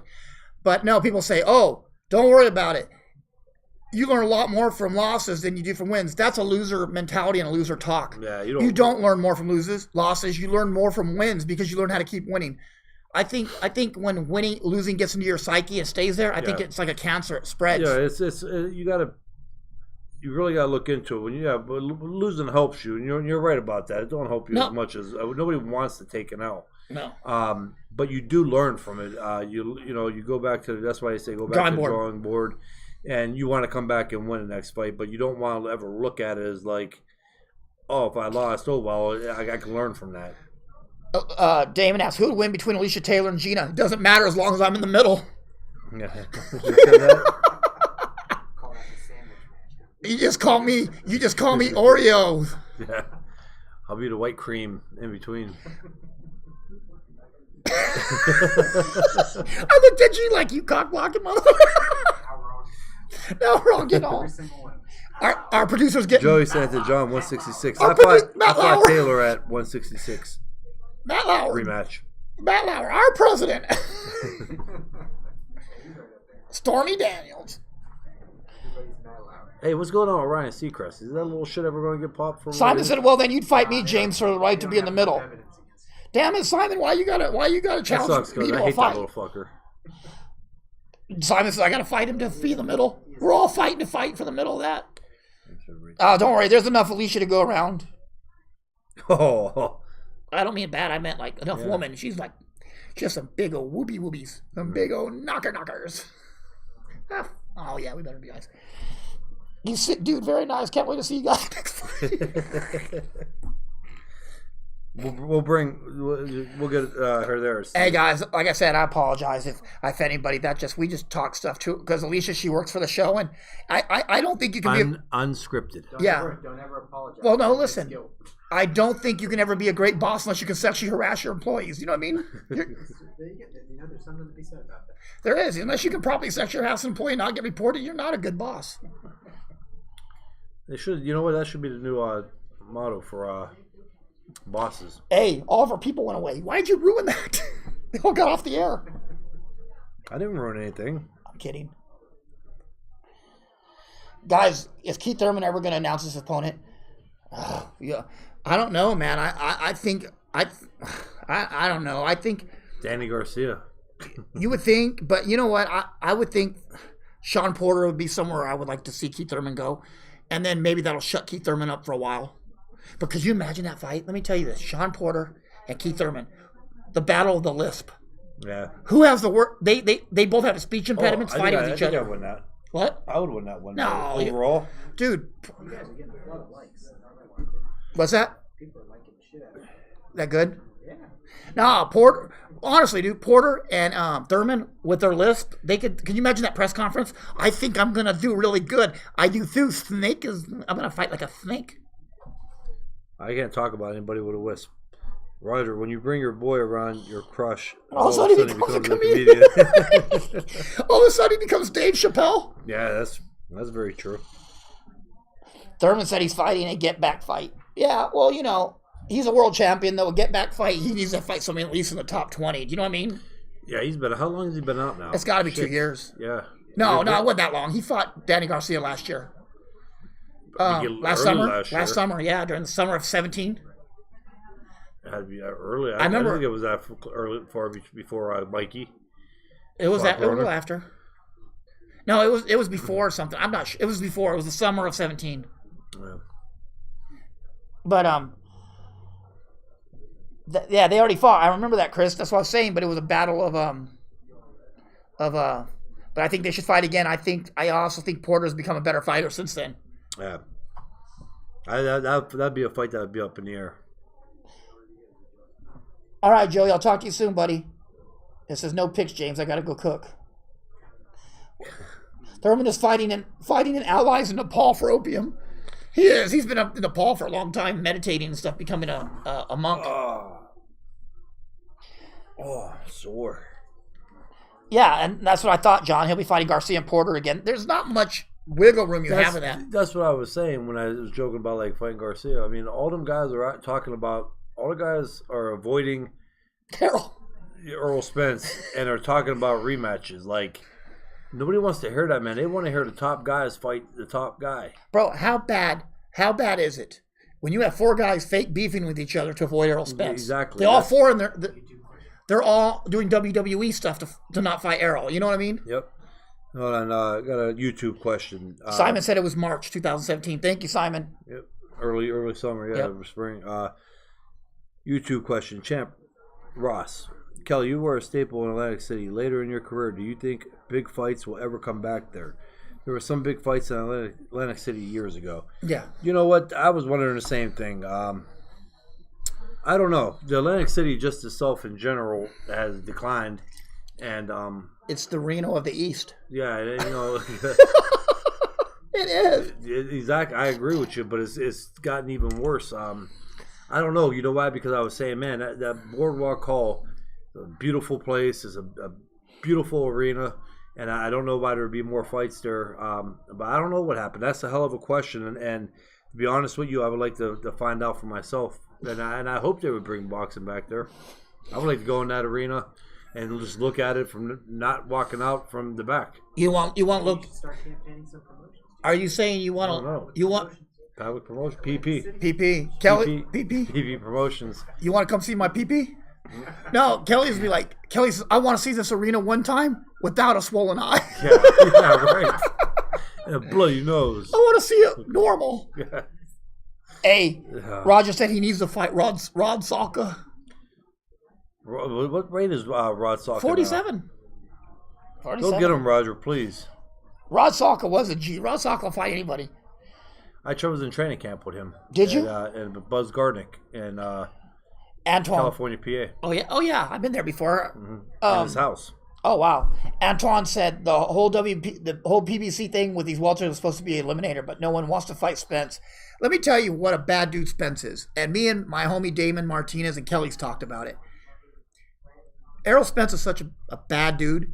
He beat Chris Algieri into another profession.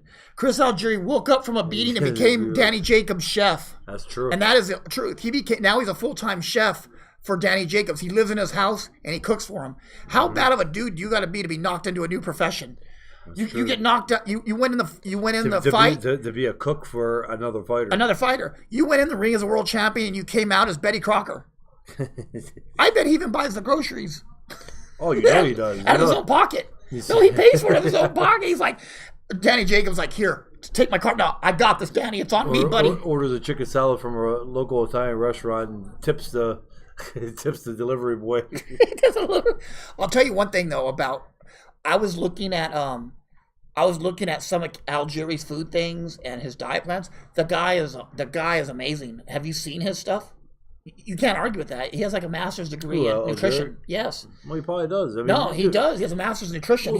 I'm going back on that though, real quick. I mean, like when you fight, that is like a big thing. Even if you have a nutritionist, you know what you're eating, and the nutritionist's job is to explain to you. You learn that. That's why I tell people, like now when I explain diets to people, I'm not saying that mine is the way to go and that's the right way to do it, but I know what the hell I'm talking about as far as. How many times do I call you and ask you a day? Yeah. I fought, but it was a different level of fighting. The amateurs, we don't care about our diet as much as a pro does. We're not getting paid for it. We're just worried about making weight. So whatever my mom cooked at the time or whatever somebody cooked that I thought was healthy and it worked before. About that, you got to do it 5 days in a row too. Yeah. I was telling a funny story when I was under 19. Bro, those tournaments, you're cutting weight for 5 days. Exactly, man. And I want to answer Antone's question here, but real quick. I'd be at these tournaments, okay, the under 19s, and a lot of them that I won, the nationals. And every one that I fought in that I won, I had to fight 5 days. I ain't gonna lie to you. Like come Tuesday or Wednesday, I see people on campus walking around with like pizza, Domino's, pizza boxes. Was that at Marquette? Yeah, Marquette. That Pizza Hut was at the corner of Marquette. Dude, I swear to God, I'm not lying. Like I was really contemplating in my head, like I'm gonna lose tomorrow. I want to lose. Like I don't want to. I'm not lying. Like, I'm being serious. Like, I don't want to go through this dieting and having to make weight. And I've really almost seen people eat pizza. But, of course, the fighter in me, the next day I go in there and whoop ass and move on to the next one. But I contemplated losing because I didn't want to feel like making weight for another 3 days. Well, also the thing was, too, I remember I went with my team in Europe to Italy to fight, right? And there was an American restaurant post. I remember like 8 of us were in the room. We were eating chicken wings. Everybody just eating wings out of a thing. Walked in and caught us. Almost kicked all of us off the team because they caught us sneaking chicken wings. Yeah. Bro, 3-day tournament and you're weighing in every single day. And then you're fighting and you're. I snuck wings in a Did you? Little pizza in. Yeah. But I was good on that. We had like 20 wings and then you had like 3 people and you're like everybody's whispering and eating. And I noticed I said snuck and it was hard to do with Jack. I forget. I forget I was going to run or something. I left the dorm room and I went and got me a little pizza.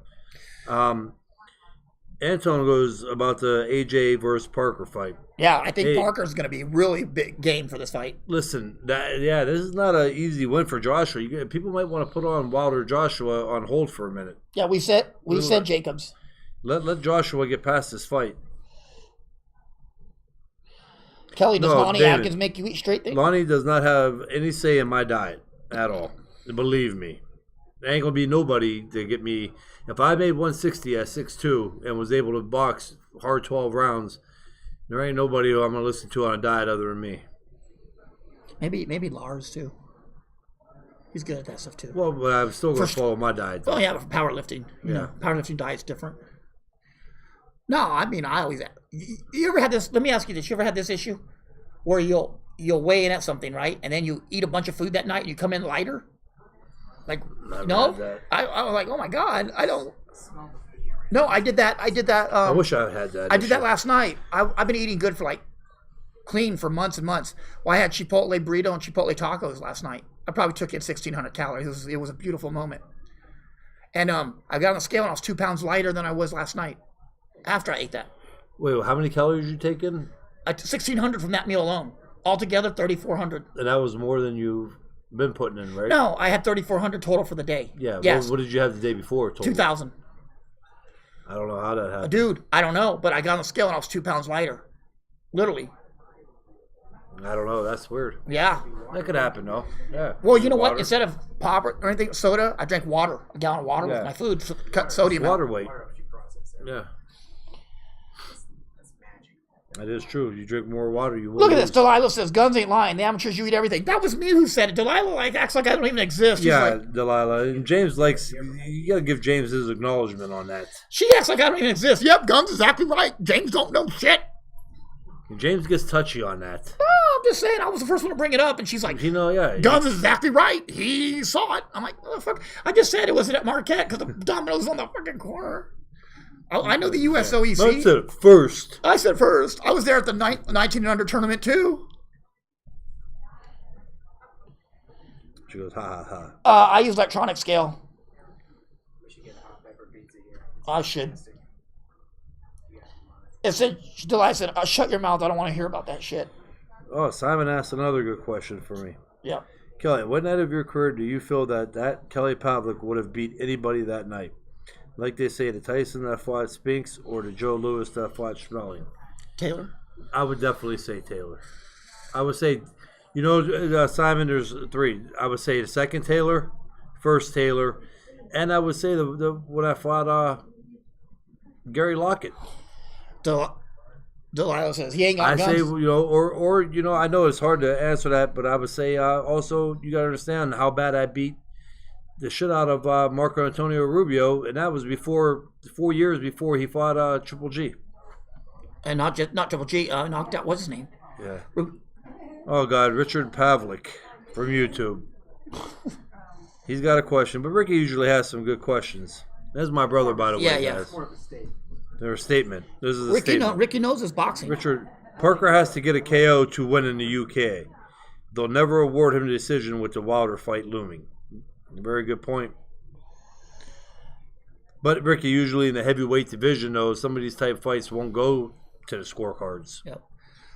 Especially in the later rounds. The later a heavyweight fight goes, better off chances you see a knockout. Yeah. Especially with these heavyweights. What's Ricky doing right now?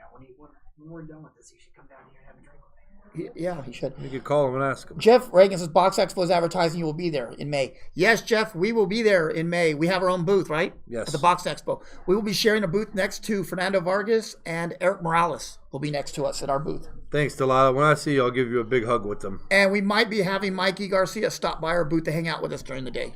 That's true, too. Mikey's going to be hanging out with us at our booth. Yes, that is a very true statement. And Delilah says, if I don't have guns, she don't see me. Yeah, but she sees that motherfucking Ohio State ticket I have every year when she wants to come out, don't she? Yeah. I'll put my guns around her. I'm going to give my Ohio State ticket to Alicia from now on. I need a shirt for Famoso. We need a shirt from Famoso. That was the deal. Famoso wants a shirt, but I said, we need a shirt from him. Yeah. We'll send him one. You were laser focused for Taylor that fight. You had a chin too, bro. Eat one to give one. Except you usually drop the other guy. Well, you dropped Taylor too. Yeah, for good. For good. That was the difference in a fight. I got up, he didn't. The second fight you didn't though, right? Yeah, Chris, Mikey, You take my fucking money now. Mikey, Kelly, Fernando, and Eric Morales were all going to be in the same little area, so everybody's going to be there hanging out. We're going to have a little party. I think Gina's going to be hanging out with us too, so you can come by and hang out with us, Chris. And I'll see him this week. Tell him we said hi. And this is why you got to throw me under the bus. I'm not throwing you under the bus. You play stupid games. Delilah. You win stupid prizes. Why? What happened? She said, for telling her, I got your damn Ohio State ticket. I'm okay to look at then. And she goes, why you throw me under the bus? Because she said, if I don't have guns, she don't see me. Rubio stopped Lemieux. Yes, he did. Yeah, he did. He stopped Lemieux. And Damon said, I saw a post by Derek Santos about his fighter fighting through bubble gut and getting the win. How fun did you guys go through that? Nerves? Bubble gut? I had nerves, but it wasn't like that. I never had it like with the stomach. No. My nerves were like just my mind overplaying things. Like I would overplay the outcome multiple times and what if this and what if that. And then a lot of times you go in there thinking this guy hits really hard because you know as well as I do in the amateurs, everybody talks about everything like in the back. Yeah. Oh, I fought that guy like 3 weeks ago. He hits hard, bro. He hits like, and then you get all nervous thinking he hits hard. And then you get in there like, this guy's not shit. Exactly. The nerves. The nerves. Every fighter gets them. You know, mine was more so like an anxiety. Nerves. Those nerves go away usually after the first punch. Do you notice that? Well, mine went away as soon as that bell rang. As soon as without anything, as soon as the first bell rang, it was like, because you're kind of in a mode of like, well, I'm in here now and fuck it, you're here. You know what I mean? So. Oh no, I'm gonna get myself in trouble again, Kelly. Kelly, I was always interested in your fight with Paul Williams. How close was your fight actually happening? It's unfortunate what happened to Williams. You see this son of a bitch right here? It would have been a great fight. you see? Oh, God. I didn't say nothing, did I? He was just talking about the Paul Williams fight. And then I started thinking about my fight with Paul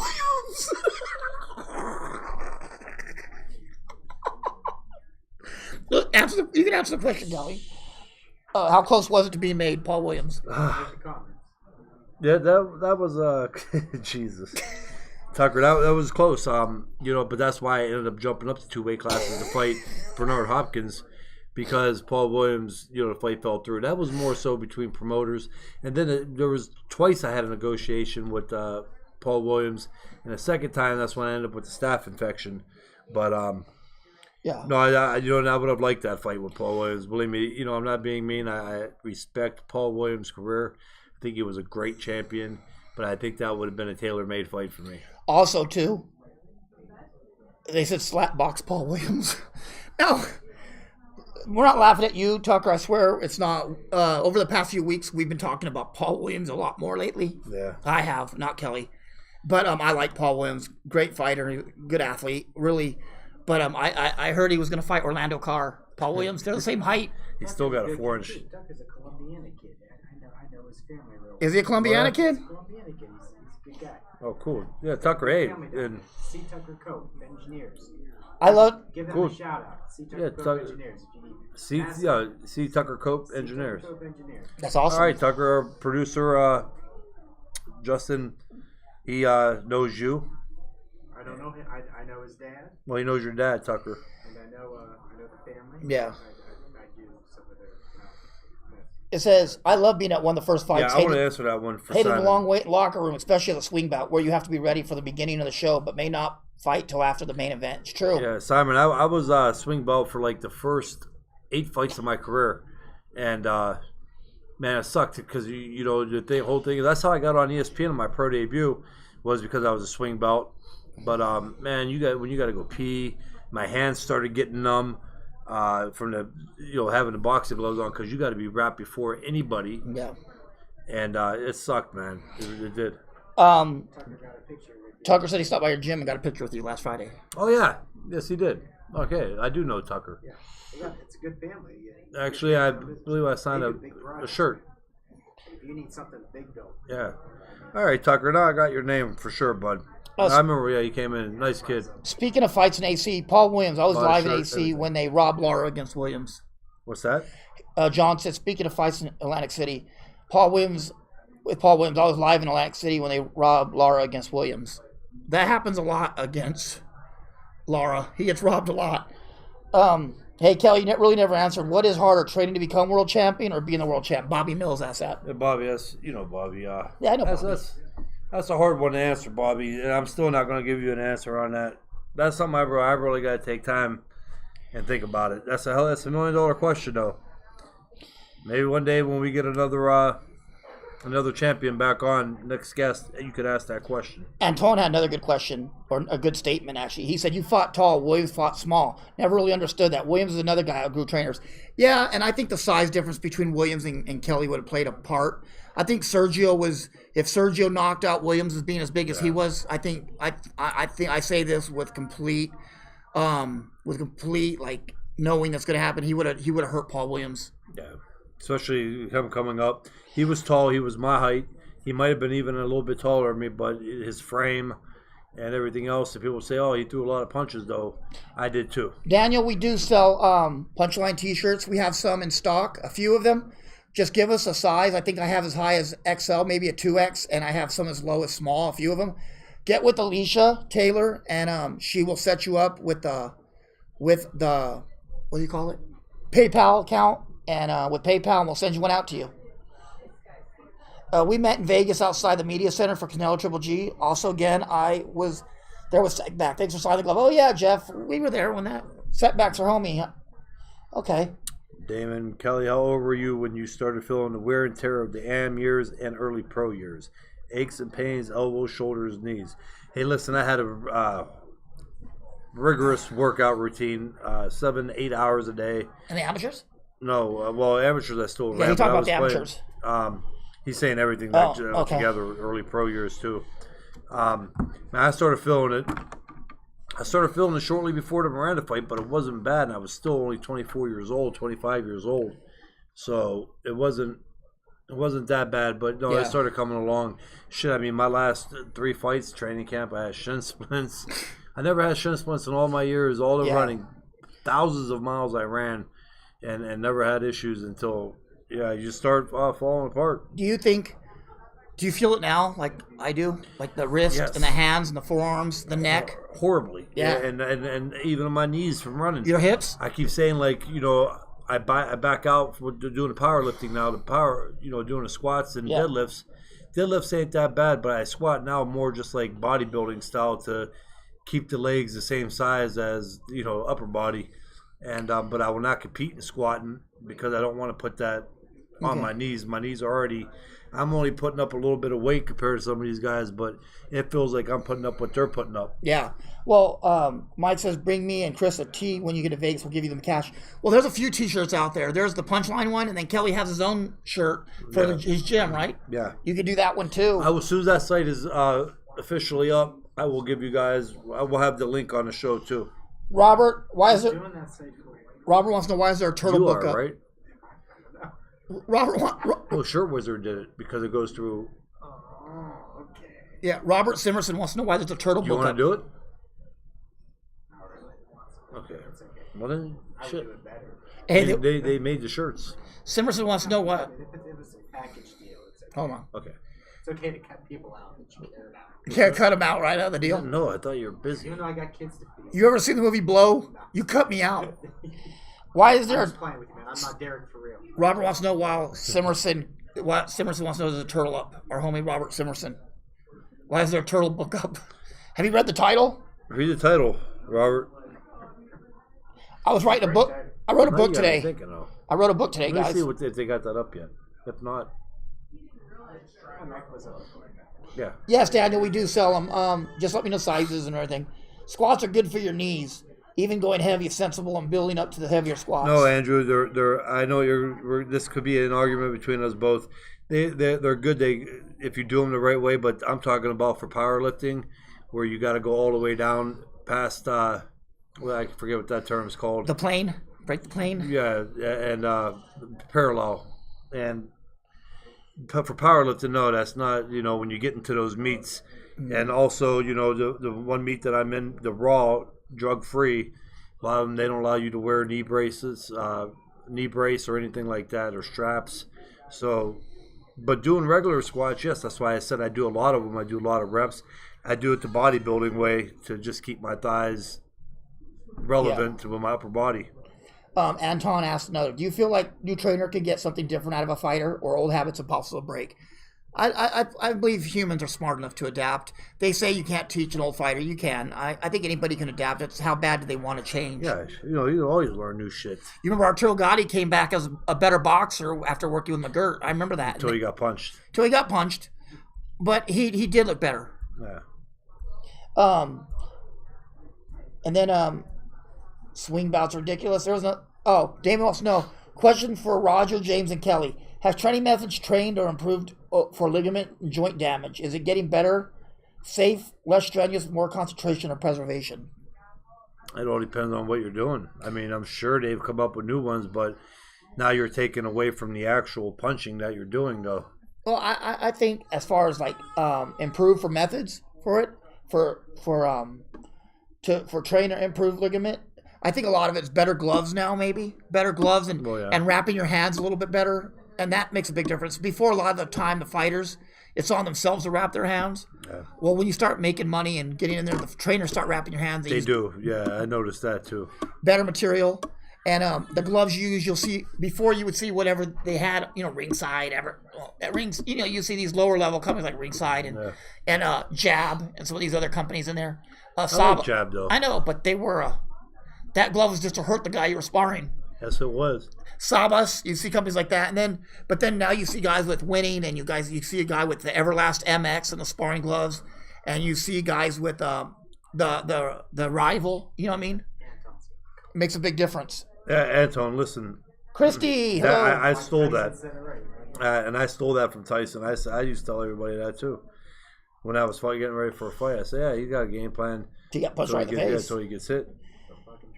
But Damon, a lot of the things for ligament damage things is what they do out of the ring that keeps their career going. A lot of them are doing things, massage, cold and hot water, and hot chiropractors, massage therapists on staff, acupuncture, cupping, and it's called accessory training too that you could do for boxing to help. Yeah. It was still not boxing, though. No, but what you do outside the ring definitely translates to what you do in your career, too. Because people don't realize that. People think, you know, I can go out and I can live this high life and I can go and fight. And that's just not how that works. No. You reap what you sow. Hours in the training.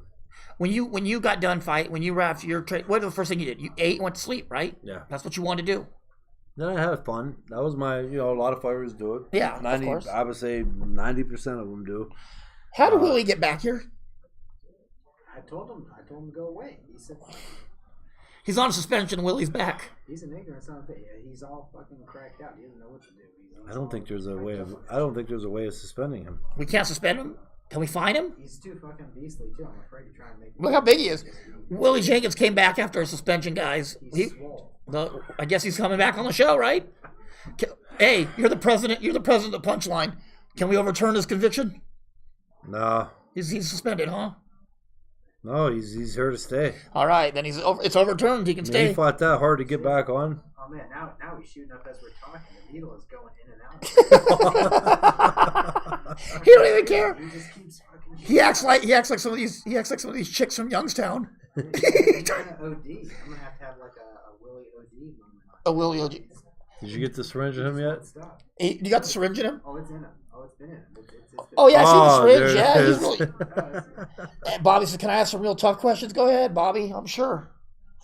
When you become champion, was it important to unify? How important is it unifying the titles for champions today? Seems the business is most important to me. Yeah, it is. You want to take the best fights and everything. Just to keep that reputation as champ. Yeah. Man, yeah, that's a hell of a question. That's the way it should be. You should want to unify. I think that solidifies your spot in the sport. It does in history, yeah. You can be the greatest fighter in the world, but if you don't have a championship, you're not a champion. Yeah. You're a great fighter. You're an Augustus. Or a Sam Langford. You're one of these guys, you know, that just was there that was not a champion. Yep. No, that's a good point, though. I watched Tyson Tucker 3. There's no way guys in the 80s were in better shape And like Bobby, these guys you only today. got 5 minutes, homie. There's no way guys were in better shape like these guys today. Yeah, I agree. I think the guys in the 80s were not in shape like these No, guys times today. have changed. Yeah. In every sport, just not boxing. Technology, the sports science, sports training equipment. I mean, my God, supplements, food dietings, everything has changed. Dude, could you imagine a guy like Joshua in the 1980s, or how big he would have been, or 90s, or even Fury? How these monsters coming in there? 6'9", 6'8", 6'7". You have a heavyweight coming in at 212, like a Holyfield who was what, 6 foot maybe, 6'1", if that. Holyfield was 6'2". Coming in at what, 212, 215? Come on, I man. mean, think about it. Tyson was 218, and when he in his prime, 218 pounds at 5'10", if that. He wasn't really 5'10". I've met Mike, and Mike's not much taller than me. You know what I mean? Yeah, and these guys today are 6'6", 6'7", 244, 6'4", 240 pounds. David Tua got credit for being 5'11". He was 5'9", if that. Yeah. I mean, these guys are He was Polynesian, monsters. though. Yeah, they're monsters, though. But no, these guys are giants nowadays. Yep. Yeah, Michael Grant was the biggest that you had, and Lennox Lewis were the two just giants. Look at your football. And then what's even scarier about football today is they are taking pads out of their uniforms. And taking that the hips way- out, hip pads, Yeah, too. so that way they could be a step faster. So they have anything that can help them be a little bit faster just to compete, they're doing, and they're bigger, faster, and stronger. That's You ever just seen that them- documentary? Which one? Bigger, Faster, Stronger? No. Bro, go on Netflix and watch Bigger, Faster, Stronger. It's about steroids. Yeah. Best documentary you've ever seen. That's guarantee another it. thing too. The cheating anymore. That's what I'm saying too. Like the supplements and other shit, the cheating that they It's could defending steroids. It's a steroid defense show. Yeah, it's good, though.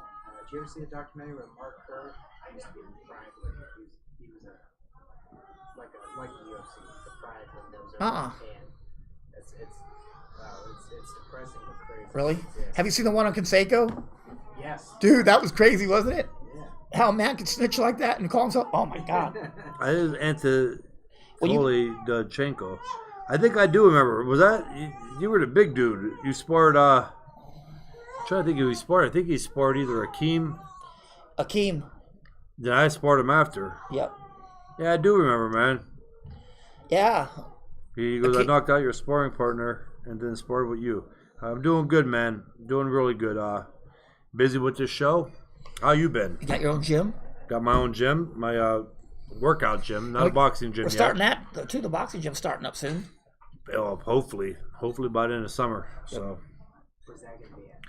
Yeah, that dude was a good fight. That hell of sparring, man. That dude could fight. He was strong. What about the building next door to your building? Why don't you use that for a boxing gym? I don't want to have a boxing gym in Columbiana. I don't, but it's a nice building next to it. Yeah. Like Youngstown, Borderman. Yeah. It's true. Uh, I mean, Well, we got time for what? One more question? one or two more, and we call it a day. We had a good show today, and we appreciate it. It really was. Sorry about the troll. I mean, I apologize. Yeah, next time we're not even going to play into it when they troll. Well, we don't have them very often. No. But he was a boxing fan troll that just wanted to be angry about Michael Conlan. It's fun for everyone. It is fun when you call somebody a clit. I haven't used that word in a Antone, long I would time. say Beautiful word. we got one last question. Do you guys have a favorite fight in boxing history in recent times? The Castillo versus Corrales comes to mind for me. Antone, that's exactly which one comes to mind for me too. I'd also say, you got to go with the Gotti Ward first fight. Fuck, there's a lot of them. My fight is Barrera Morales won. Great fight. That was my favorite. I saw that person. So. Pacquiao and not Marquez. Who? Oh man, he was getting beat up. They both were. Oh fuck, let's go to Gotti Rodriguez. Wilson Rodriguez in Atlantic City. Yeah. You guys are getting another flood of likes. What? Wow, that's crazy. But well, guys, we are going to wrap up the show. Thank you, Another Delilah. good one. Thank you, Scott. Thanks for everybody tuning in. And thank you, Anton, for all the great questions today. We really Yeah, appreciate it. Anton, good questions, Thank you, man. Anton. We appreciate it. Thank you, Damon Martinez, and thank you for everybody. And hey, thank you, Camel and Jay Cosmo. That's our homie. But thank you for everybody for coming in the show today. Hey, and if you guys do us a favor, if you On YouTube, thank New Indigo 108 Waves. We want to thank Indigo 108 Wave. Great show. Great show, thank you. And also, if you guys like the show, do us a favor and like it and share it and subscribe, please. That would help us.